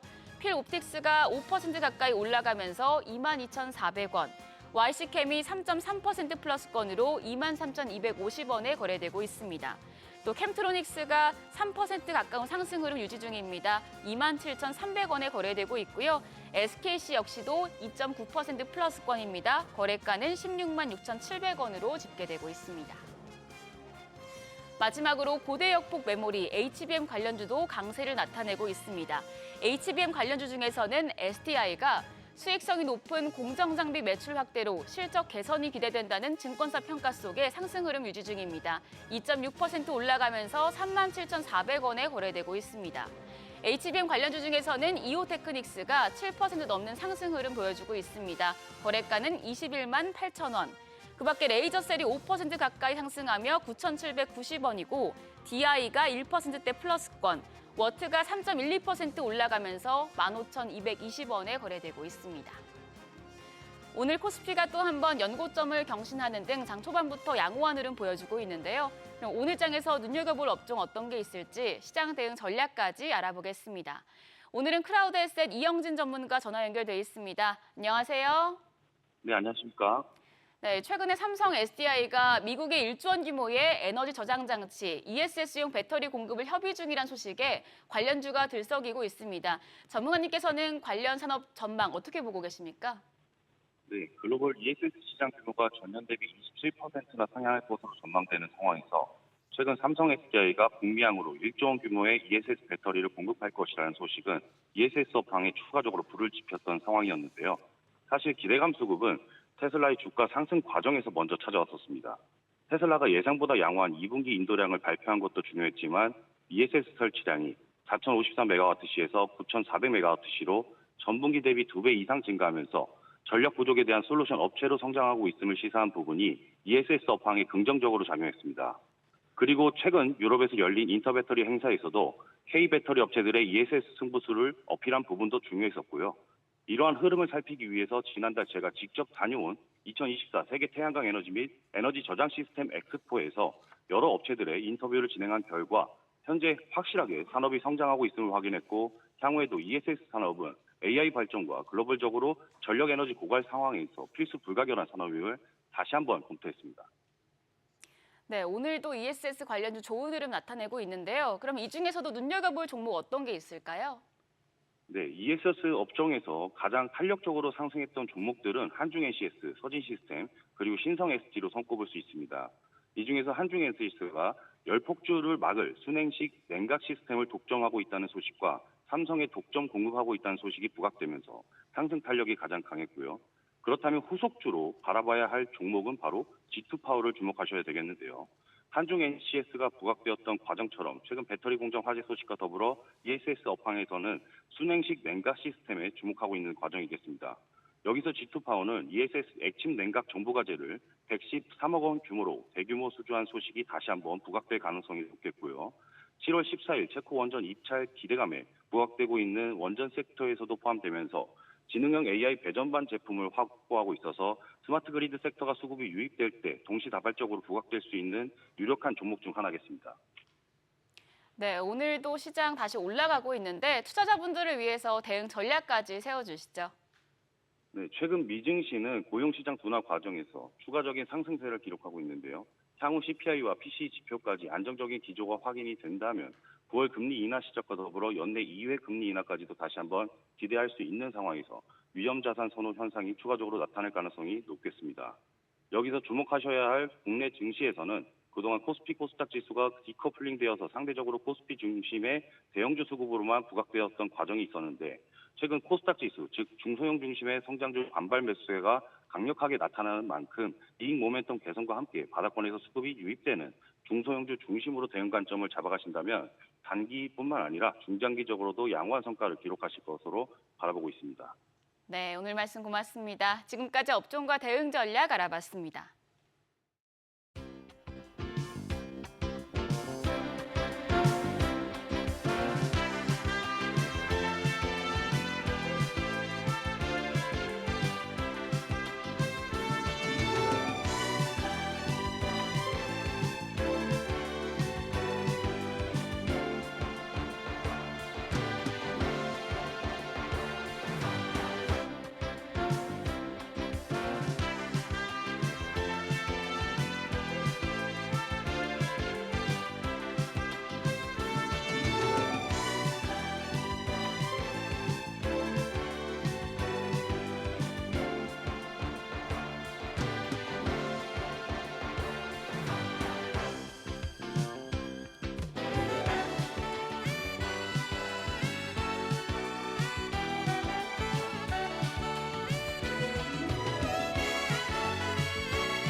요즘 시장에서 가장 핫한 재테크 정보 남들은 어떻게 하는지 궁금하셨죠? 손에 잡히는 재테크에서 꽉꽉 채워 알려드립니다. 네, 오늘은 이철옥 재무설계사님 전화 연결되어 있습니다. 안녕하세요. 예, 안녕하십니까. 네, 오늘 어떤 재테크 소식 가져오셨나요? 금리 인하 기대감이 커지면서 고금리 상품의 장기간 돈을 묵혀두려는 금융 소비자가 늘고 있는데요. 만약 5년에서 10년 이상 장기간 저축을 고려하는 소비자라면 보험사에서 판매하는 저축성 보험을 눈여겨봐도 좋을 것 같습니다. 오늘은 저축성 보험에 대해 짚어드리도록 하겠습니다. 저축성 보험 어떤 상품인지 좀 알려주세요. 저축성 보험이란 장기적으로 목돈을 마련하거나 노자금을 모으기 위한 보험 상품인데요. 납입한 보험료가 적립되어 만기 시점에 원금과 이자를 포함한 적립금이 수령하게 됩니다. 만기 시점 수령하는 적립금이 내가 납입한 원금을 초과한다면 예적금의 이자에 대해 15.4%를 과세하는 것과 마찬가지로 보험 차익을 이자 소득으로 과세하는데요. 하지만 이 저축성 보험은 일정 요건을 충족하면 보험 차익에 대한 비과세 혜택도 있어 굉장히 인기가 많습니다. 10년 이상 유지한 저축성 보험 중 일시납 상품은 납입 금액 1억 한도로 월 적립식 상품은 월 150만 원까지 비과세 혜택을 받을 수 있습니다. 네, 1억 원 한도로 비과세 혜택이다. 그러면 혹시 1억 원 초과해서 가입할 경우에는 세제 혜택 기대할 수 없는 겁니까? 아닙니다. 과세를 이연시키거나 아예 비과세로 수령 가능한 방법들이 존재하는데요. 예를 들어 일시납 원금이 1억 5천만 원, 보험 차익으로 인한 이자가 3천만 원인 경우 만기 시점 3천만 원의 이자 소득이 발생하는데요. 금융회사에서 지급받는 이자 및 배당 소득이 연 2천만 원을 초과한다면 나머지 근로, 사업, 연금, 기타 소득의 위의 금융소득이 합산되어 세금 폭탄을 맞는 상황이 발생하는데요. 이런 경우 보험의 중도 인출 기능을 활용하여 만기 시점 1억 5천만 원의 원금은 인출, 나머지 이자에 해당하는 3천만 원을 연금 전환 기능을 활용하여 나눠서 수령한다면 이자소득세 15.4%보다 낮은 연금소득세 5.5%로 과세를 이연시킬 수 있습니다. 하지만 아예 비과세 혜택을 받고 싶으시다면 적립금을 모두 55세 이후 연금으로 종신 수령하셔야만 가능합니다. 네, 사실 뭐 이런 금융상품 가입할 때 많은 분들이 이제 금리를 좀 확인하게 되는데 그런데 저축성 보험은 금리만 봐서는 안 된다면서요? 예, 맞습니다. 우선 금리 부분부터 말씀드리면 저축성 보험은 계약 당시 약속한 금리가 만기까지 유지되는 확정금리형과 매달 금리가 바뀌는 금리 연동형으로 나뉘는데요. 요즘과 같은 금리 인하가 기대되는 상황에서는 확정금리형 상품의 인기가 많기는 합니다. 하지만 금리만 봐서는 안 되는데요. 저축성 보험은 기본적으로 사망 및 재해에 대한 보장의 기능과 저축의 기능이 결합된 금융상품이다 보니 보장 기능에 대한 사업비가 발생합니다. 사업비는 보험사마다 그리고 상품마다 차이가 있지만 일반적으로 월 납입 보험료의 5%에서 10% 정도를 차지합니다. 그렇기 때문에 사업비가 차감된 후 환급률이 높은 상품을 선택하시는 게 좋습니다. 네, 그래요. 자, 그렇다면 이 저축성 보험의 환급률 어느 정도인지 또 어느 회사의 상품이 또 환급률이 높은지도 한번 알려주시죠. 저축성 보험의 환급률은 5년 기준으로 신한라이프 더 안심 VIP 저축보험이 118%로 가장 높고 현대해상 하이드림 저축보험이 117%로 타순위입니다. 10년 기준으로는 교보생명 청년 저축보험이 129%로 가장 높고 하나손해보험 프리미엄 저축보험이 127%가 되겠습니다. 네, 오늘 내용 잘 들었습니다. 고맙습니다. 네, 감사합니다. 최신 재테크 트렌드를 다루는 하우머니 시간입니다. 시장 불안감이 계속될 땐 개별 종목 리스크를 피할 수 있는 분산 투자가 무엇보다 중요한데요. 네, 최신 ETF 동향과 유망 섹터까지 알아보는 시간입니다.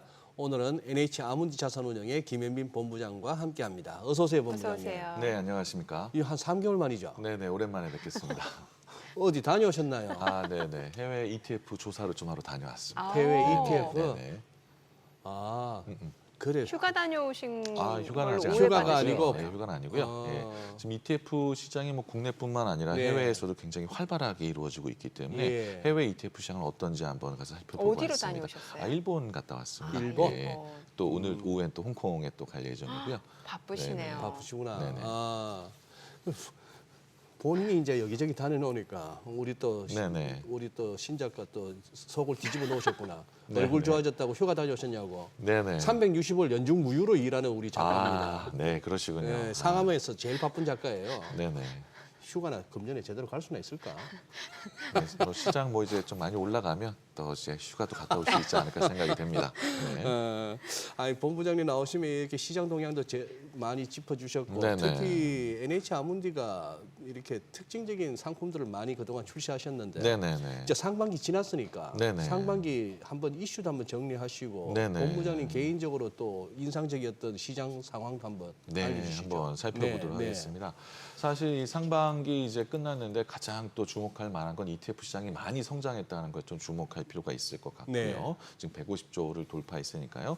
그 중에서 가장 또 주목해 볼 만한 게 AI 돌풍입니다. AI. AI 그렇죠. 돌풍, 또 AI 돌풍을 일면서 또 같이 들어온 게 또 반도체가 또 좋아지고요. 맞아요. 또 반도체가 좋아지면서 이 설비 투자, 전력 설비 투자 이쪽이 좀 좋아지면서 AI와 반도체, 전력 설비 이쪽 테마가 좀 돌풍이 부는 상반기였다라고 지금 조금 한번 정리할 수 있을 것 같습니다. 네. 뭐 말씀 주신 대로 뭐 올해 AI 빼놓고 얘기가 힘들 것 같은데 ETF 수익률에도 상당히 영향을 미쳤을 것 같고 상반기 ETF 수익률 좀 한번 짚어볼까요? 네네. 이거 상반기 수익률 굉장히 궁금할 예. 것 같습니다. 상반기 1월부터 이제 6월 말까지 수익률 1위는요. 하나로 원자력 ETF가 66.43%. 잠깐만. 이거 제가 조작한 건 아닙니다. 조작 아니죠, 이거? 네, 조작 아니고요. 전체 이게 모든 ETF 네, 다 모든 ETF 중에서 와우. 저 레버리지 ETF는 뺐습니다. 예, 레버리지 레버리지는 ETF 는 이제 빼고. 워낙 이제 좀 그 수익률이 또 차이가 많이 때마침 나기 오늘 또 때문에. 원전주들 아니 AI도 아니고 원자력이에요. 1위가. 네네. 지금 1위가 우리나라 원자력 ETF가 66.43% 났고요.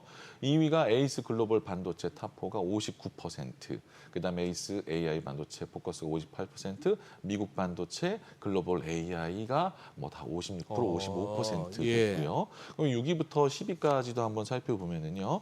여기 뭐 하나로 글로벌 반도체 탑10도 54%, 글로벌 AI, 미국 빅테크 보시면은 모든 이제 1위부터 10위까지가 지금 뭐 반도체, AI 반도체 탑10이고 지금 뭐 이 두 종목만 국내 종목인데 그 두 종목이 이제 원자력 ETF가 두 종목이 국내가 지금 돼 있고 나머지는 전부 다 미국 반도체 AI에 집중돼 있다. 또 수익률도 뭐 한 50%가량 낮다라고 지금 보시면 될 것 같습니다.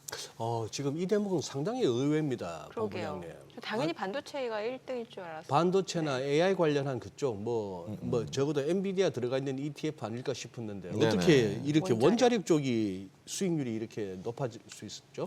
지금 원자력이 이제 수혜를 가장 입을 수 있었던 거는 네. 지금 전체적인 그 유럽과 그다음에 세계 시장의 분위기가 원자력 쪽으로 좀 많이 관심을 좀 가지고 있다라고 좀 봐야 될 것 같은데요. 지금 특히 지금 유럽 쪽에서는 이 원자력을 많이 좀 증가하려고 하고 있어요. 특히 에너지 안보, 그다음에 우크라이나 전쟁 때문에 에너지 안보가 다시 또 부각이 됐고요. 그다음에 탄소 배출을 저감해야 된다라고 또 많이도 이야기를 하기 때문에 그렇다고 한다라면은 글로벌로 한번 원전을 추가해보자라는 정책이 일어나고 있는 게 영국 같은 경우는 추가 원전을 확대하겠다고 얘기했고요. 네. 그다음에 이제 원전에 대한 계획을 연장한 게 벨기에와 독일, 그다음에 기존 계획 대비 확대 유지비 하는 것들이 미국, 프랑스, 폴란드, 체코, 핀란드, 일본 거의 모든 나라들이 원전에 대해서 조금 더 포커스를 두고 있고 원전을 좀 밀려는 정책이 강하다라는 게 원자력이 좀 부각되지 않았나라고 싶습니다. 근데 여기서 또 원자력이 또 부각된 이유 중에 하나가 네. AI가 또 워낙에 또 그 전기를 또 많이 잡아먹기 때문에 AI가. 에너지가 또 필요하다. 그럼 대체 에너지는 어떤 걸로 할 것인가? 그렇다고 한다면 또 원자력이 또 많이 부각이 됐던 이유가 있었던 것 같습니다. 결국에는 뭐 AI 파생된 섹터이긴 하네요. 이게. 네네 그렇다고 보실 수 있고요. 예. 모든 나라들이 이제 원자력에 또 많이 관심을 좀 가지고 있습니다. 네. 지금 보여주신 수익률이 이제 레버리지 포함하지 않은 거고. 네네네. 이제 레버리지 포함하면은 미국 빅테크 관련 종목들이 그렇죠. 압도적 수익률을 냈다고 네네네 하는데 이게 맞습니다. 사실 지금 보니까 많은 투자분들도 해외 주식력 ETF 쪽으로 관심을 네네. 갖고 계시는 것 같아요. 네네. 굉장히 많은 투자자들이 지금 미국 쪽에 좀 예. 관심을 가지고 있어서 사실 조금 안타깝습니다. 사실 우리나라에 직접 우리나라에서 미국 투자하는 ETF 투자하시는 분도 계시는데 직접 해외 미국 ETF로 투자하시는 분들, 미국 주식을 투자하는 분들이 굉장히 좀 많아지고 있어요. 그렇기 때문에 좀 안타까운 점이 있는데 올해 상반기 국내 수익률 상위 5종목을 레버리지 포함해서 한번 살펴보면요. 해외 주식형 ETF가 단연 1등합니다. 보면 에이스 미국 빅테크 탑7 레버리지 ETF죠. 110%나 지금 되고요. 아리랑 미국 테크 10 레버리지 ETF가 94%나 됩니다. 보시면 다 미국에 투자하고 그다음에 반도체 테크에 또 투자하면서 레버리지하는 것들이 지금 뭐 79%, 94%, 그다음에 59% 지금 이렇게 올라오고 있죠. 그리고 반대로 이제 국내 주식형 ETF 수익률을 살펴보면은요. 국내 주식은 하나로 원자력이 뭐 올라왔고요. 그다음에 반도체 포커스, 원자력, 화장품이 좀 주목하게 좀 네. 올라왔고요. 아시아 반도체에 좀 올라왔습니다. 그러면 반도체 국내도 반도체하고 원자력 쪽이 좀 많이 올라왔다라고 좀 보시면 될 것 같습니다. 지금 뭐 최근 5년간 개인 투자자가 국내 증시 거래액 대비 해외 증시 거래액 비율이 지금 뭐 사상 최대 7월 들어 뭐 9%에 육박한다라고 하는데 이 투자 금액은 지금 개인 투자자들이 해외에 직접 한 건데 여기에서 우리 우리나라 ETF 상장되고 미국 투자한까지 합친다고 한다면 한 10%도 넘어갈 수 있을 것 같습니다. 우리나라의 ETF 대부분이 지금 수익률 좋은 게 미국 쪽으로 좀 쏠려 있고 우리나라 투자자들도 미국 ETF에 굉장히 많이 투자를 하고 있는데요. 상반기 개인 ETF 순매수 순위를 한번 살펴봤습니다. 네. 상반기에 개인 ETF들이 어떤 걸 가장 많이 샀나 보면은요.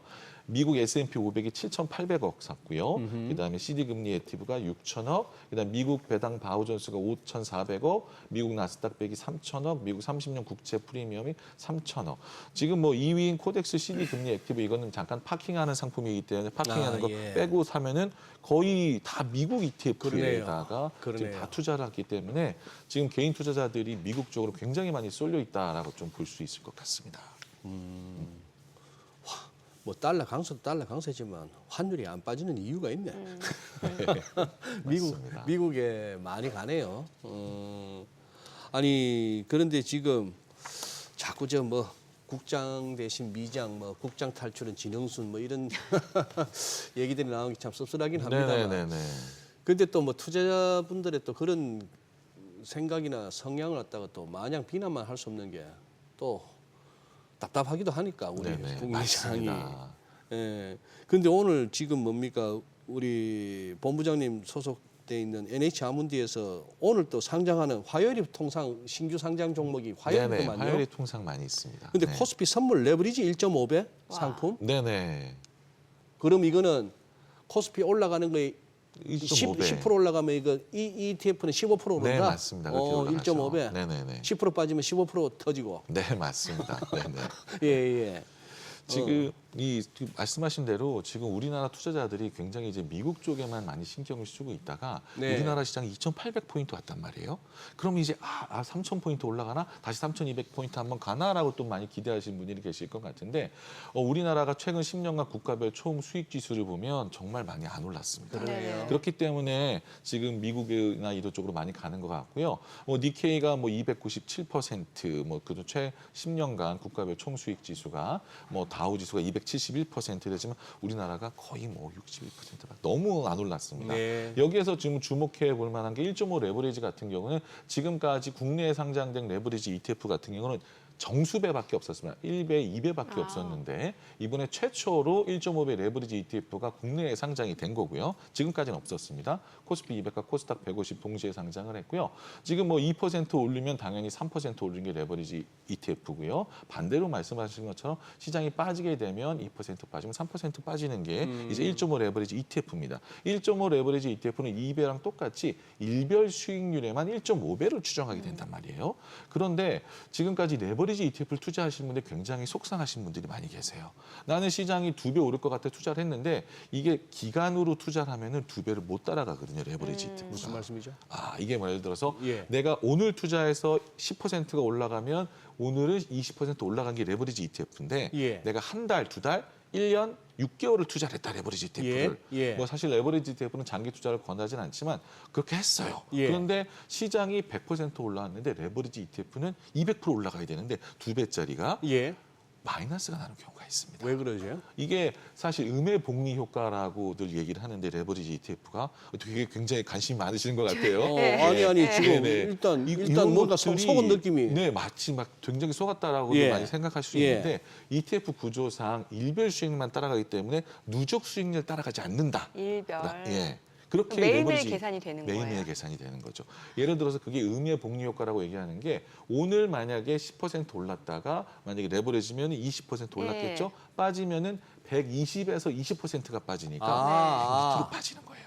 같은 2배 오르고 2배 빠져도 올랐다가 빠질 때는 같은 2배가 더 크네. 그렇죠. 그 이제 모수가 커지면서 거기에서 20%가 빠지니까 이게 진짜 웃을 일이 아니라 심각한 일이었어요. 그러니까요. 그래서 지금 투자자들이 투자하면서 레버리지 투자하신 분들은 속상해요. 이게 너무 속상한데 그러면 1.5배는 왜 나왔느냐? 그럼 1.5배가 그 중간 역할을 좀 할 수 있다는 겁니다. 이거는 수익률을 보면서 말씀드릴게요. 네. 지금 코스피 200 지수 관련 수익률 한번 살펴보도록 하겠습니다. 코스피 200 선물 200 ETF가 2.2% 올릴 때 3개월에는 1.5는 3.9 올랐고요. 코스피 200 레버리지는 4.2가 올랐어요. 거의 1.5랑 2배랑 비슷하게 올랐단 말이에요. 근데 1년 수익률을 보겠습니다. 코스피 200 선물 지수가 12% 올랐는데 1.5배는 21% 올랐고요. 코스피 200 레버리지 20%. 비슷하네요. 1.5나 2배나? 별 차이가 저기 없습니다. 제일 밑에 세 번째 레버리지 지수라는 것은 2배라고. 2배죠. 2배짜리. 네, 2배. 1.5는 레버리지는 1.5는 1.5라고 뒤에 딱 구분을 해놨습니다. 2020년 누적 수익률을 보면은 굉장히 웃긴 게요. 코스피 200 선물이 32% 올랐으면 코스피 200 레버리지는 60% 올라야 되는데 네. 28%밖에 오르지 못했어요. 그러네요. 오히려 코스피 200보다 더 못한 수익률이죠. 그러네. 근데 반대로 1.5배 레버리지 같은 경우 53%가 올랐다는 거죠. 그러면 레버리지보다 1.5배를 투자했으면 오히려 좀 더 괜찮았을 텐데 레버리지에 투자했다가 가만히 놔뒀더니 수익률이 많이 모자라더라라는 게 많이 일어났고요. 이 코스닥은 더합니다. 코스닥 ETF 한번 살펴볼게요. 네. 코스닥 150 ETF 같은 경우는 변동성이 더 심하잖아요. 예. 변동성이 심하면 많이 올라갔다가 또 많이 빠지게 되면 네네. 그만큼 많이 폭이 꺼지기 때문에 지금 3개월 수익률 같은 경우는 지금 코스닥 선물이 11% 지금 빠졌는데 3개월은 16% 빠지고요. 코스닥 150 레버리지 2배는 22% 빠졌습니다. 근데 주목해야 할 거는 1년 수익률 볼까요? 1년 코스닥 150 선물은 6.2% 올랐는데 1.5배는 8.6% 올랐죠. 코스닥 150 레버리지 같은 경우는 마이너스 3.4예요. 오히려 코스닥 150 레버리지를 샀던 분은 코스닥 선물이 1년 동안 6% 올랐는데 마이너스가 되는 거죠.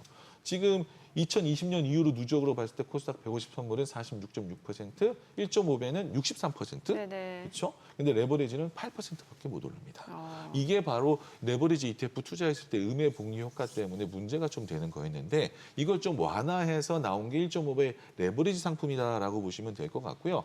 나는 남자는 2배 이런 식으로 하는 사람들도 계시는데 사실 시장 2,800포인트에 올라와서는 조금 더 소프트한 ETF, 좀 부드럽게 좀 스무트하게 올라가면서 누적적으로 좀 수익을 낼 수 있는 ETF가 우리나라에 상장이 됐기 때문에 여러분들도 이런 ETF에 한번 관심 있게 한번 지켜보시고 또 투자해 보시는 것도 괜찮으실 것 아니, 같습니다. 이 설명을 듣다 보니까 본부장님. 네네. 지금 방금 남자라면 2배라 하셨지만 네네. 남자가 아니고 강남 할머니들도 3배 이러면서 가는 게 TQQ, SQQ인데 맞습니다. 그쪽도 그러면 그 그쵸. 음의 복리 복리효과가 효과 있습니다. 엄청나게 있겠네요. 네네. 그럼 이거는 뭔가 좀 약간 올라가다가 추세가 살짝 꺾일 때 좀 빨리 나와야겠네요. 레버리지 ETF 같은 경우는 추세를 타다가 올라갔지 만약에 빠지게 되면 좀 빨리 나와야 되는데 그러니까. 사실 시장이 올라갈 때 이렇게만 올라가는 게 아니고 그렇죠. 이렇게 그러니까. 이렇게 올라가는데 그러니까. 이게 빠지는 폭이 크면 클수록 레버리지가 누적하면 안 된다는 거기 때문에 그러니까요. 이게 빠지는 폭이 좀 크면서 올라가려고 한다면 난 시장이 올라갈 것 같아 하면 1.5배 레버리지 ETF를 투자해 본 것도 좋은 방법일 야, 것 이거 같습니다. 근데 설명 듣다 보니 그거 하겠는데요. 고객들하고 네네, 화나죠. 이 네네. 운영사나 쪽에 하고 싸우겠는데요. 이게- 이게 뭐냐? 네네네. 지금 지수가 그동안 얼마 올랐는데 왜 마이너스냐? 소장님 당장 달려가실. 저 같으면 달려가죠. 사실- 사장 나오라 그래 이러면서. 네, 이 레버리지 ETF가 상장된 지 꽤 오랜 시간이 지났습니다. 네. 그래서 2007년, 8년, 10년부터 상장했기 때문에 이런 이슈가 한두 번 있었던 게 그러게요. 아니었습니다. 그러니까. 굉장히 많은 이슈가 있었고요. 많이 이제 투자자들도 많이 아셨다라고 좀 생각이 됩니다. 그래서 이제는 좀 더 소프트한 1.5배도 한번 고려해 보시는 게 좋으실 것 같습니다. 네. 네네. 사실 국내 증시가 또 미증시 대비 좀 못 갔던 이유 중에 하나가 이제 코리아 디스카운트 요인으로 여러 가지 밸류업 프로그램이 이제 나오고 있었잖아요. 네네. 이게 하반기에 좀 본격화될 거다라는 기대감도 있는 것 같고 세제 개편안도 발표가 됐는데 네네, 맞습니다. 어떨까요? 네, 사실 우리나라 이제는 밸류업 할 때죠. 네네. 우리나라도 이제 한번 올라갈 때가 된 것 네. 같습니다. 예. 그럴 때 가장 중요한 거는 정부 의지가 아닐까 싶습니다. 이 밸류업 프로그램을 보시면은 법인세, 밸류업 세제 혜택 3종 세트 해가지고요. 법인세, 그다음 배당소득세, 상속세를 좀 만져주면서 기관 투자자들한테 조금 더 밸류업 해라라고 하고 있는데 사실 이런 것들을 여러분들이 생각하면서 나라들이 이 정부에서 이 밸류업을 정책을 밀어준다라고 한다면 여러분 이 관심을 갖게 한번 지켜보셔야 되는 게 네. 지금 9월 달에 밸류업 프로그램 지수를 거래소에서 만든다라고 얘기를 거래소에서. 했고요. 그리고 그렇다고 한다면 10월, 11월 달에는 이것도 관련된 ETF와 또 그리고 또 투자가 이어질 것이라고 생각이 되고 있습니다. 그렇다 보니까 우리나라에도 지금 ETF가 몇 개 좀 상장이 된 게 있어요. 지금 그래요? 주주가치 ETF 상장된 예. 게 있는데 또 가장 최근에 상장된 예. 주주가치 ETF를 한번 살펴보도록 예. 하겠습니다. 가장 최근에 상장됐습니다. 하나로 주주가치 성장 코리아 ETF 상장한 지 얼마 안 됐어요. 지금 보시면은 주주가치 성장 코리아 ETF도 이제 저희가 어떻게 고르냐면 법인세로 하면 뭐 ROE 높은 것, 그다음에 PBR 1보다 작은 것, 그다음에 이제 개선 후보 기업, 그다음에 개선 진행 기업 중에 이 교집합 가운데 있는 부분을 찾아서 ETF를 투자하는 상품이고 이 상품은 이제 주주가치 성장 코리아다 보니까 액티브 ETF예요. 그래서 매니저가 조금 더 역량 있게 종목을 투자하는 상품이라고 보시면 될 것 같고요. 종목이 궁금해하실 것 같아서 1위부터 5위까지 어떤 종목인지 한번 살펴볼게요. 지금 종목 SK 스퀘어가 8.18%, 현대차가 6.95%, 기아차 6.85%, 삼성전자가 안 보이네요. 그러니까 삼성전자를 뺀 일단 저밸류, 또 저평가된 가치주를 좀 투자하는 상품이라고 좀 보시면 될 것 같습니다. 그래서 기존 나왔던 ETF가 좀 차별적이고 그다음에 액티브하게 운영하는 상품이기 때문에 우리나라 밸류업 기대되고 우리나라 시장이 뭐 3,200포인트 가고 올라갈 것 같은데 나는 뭘 투자해야 될지 모르겠다. 어떤 섹터가 될지 모르겠다라고 할 때는 사실 액티브 ETF에 한번 맡겨보는 것도 좋은 선택 중에 하나일까라고 생각이 됩니다. 그리고 또 NH아몬디나 우리 또 김혜민 본부장님이 또 K뷰티, 뭐 K푸드, K 시리즈에 또 맞습니다. 진심이셨잖아요. 네네. 근데 여기 지금 최근에 이제 약간 애매해진 상황인데 어떻게 ETF 쪽 계속 들고 가도 괜찮을까요? 네, 한번 K 뷰티, K 뭐 화장품 쪽 한번 예. 관심 있게 보셔도 될 것 같고요. 네. 지금 뭐 보시다시피 상반기에 원자력 다음에 또 수익률이 좋았던 건 화장품입니다. 우리나라 화장품이 이제는 국내 이제 용이 아니고 해외 수출용 그리고 해외에서는 이 국내 K 뷰티가 아니면 뭐 거의 뭐 만들 수 없다라는 정도로 지금 정도? 해외 수출주로 지금 가고 있기 때문에 K 뷰티 ETF도 한번 관심 있게 보시면 좋으실 것 같고요. 구성 종목 한번 살펴볼게요. 1위는 LA 생활건강, 아모레 퍼시픽, 그다음에 APR, 코스맥스, 실리콘투가 있네요. 여기 또 실리콘투가 좀 핫했었죠. 이런 종목들에 투자하는 ETF이기 때문에 여러분들이 섹터 중에 하나 또 화장품, 그다음에 뷰티 ETF도 한번 이번에 시장 상승할 때 관심 있게 지켜보시면 좋으실 것 같습니다. 네, 오늘 내용 잘 들었습니다. 예. 고맙습니다. 네, 감사합니다. 네. 네, 오늘 코스피 코스닥 양시장 좀 상승세 이어가고 있는 상황인데 아쉽게도 좀 코스피가 음봉이네요. 예, 음봉? 예, 음봉. 왜 이렇게 놀라세요? 시작했던 것보다 낮아져가지고 네. 안 빠지는 게 어딥니까? 예, 네. 그래요. 저희 방송 중에 전해드린 내용과 관련해서 모든 투자 판단의 책임은 투자자분들께 있다는 점 알려드립니다. 네, 세상의 모든 돈 되는 정보 재테크 노하우 머니쇼 오늘은 여기서 인사드리겠습니다. 저희는 내일 오전 8시에 찾아뵙겠습니다. 고맙습니다.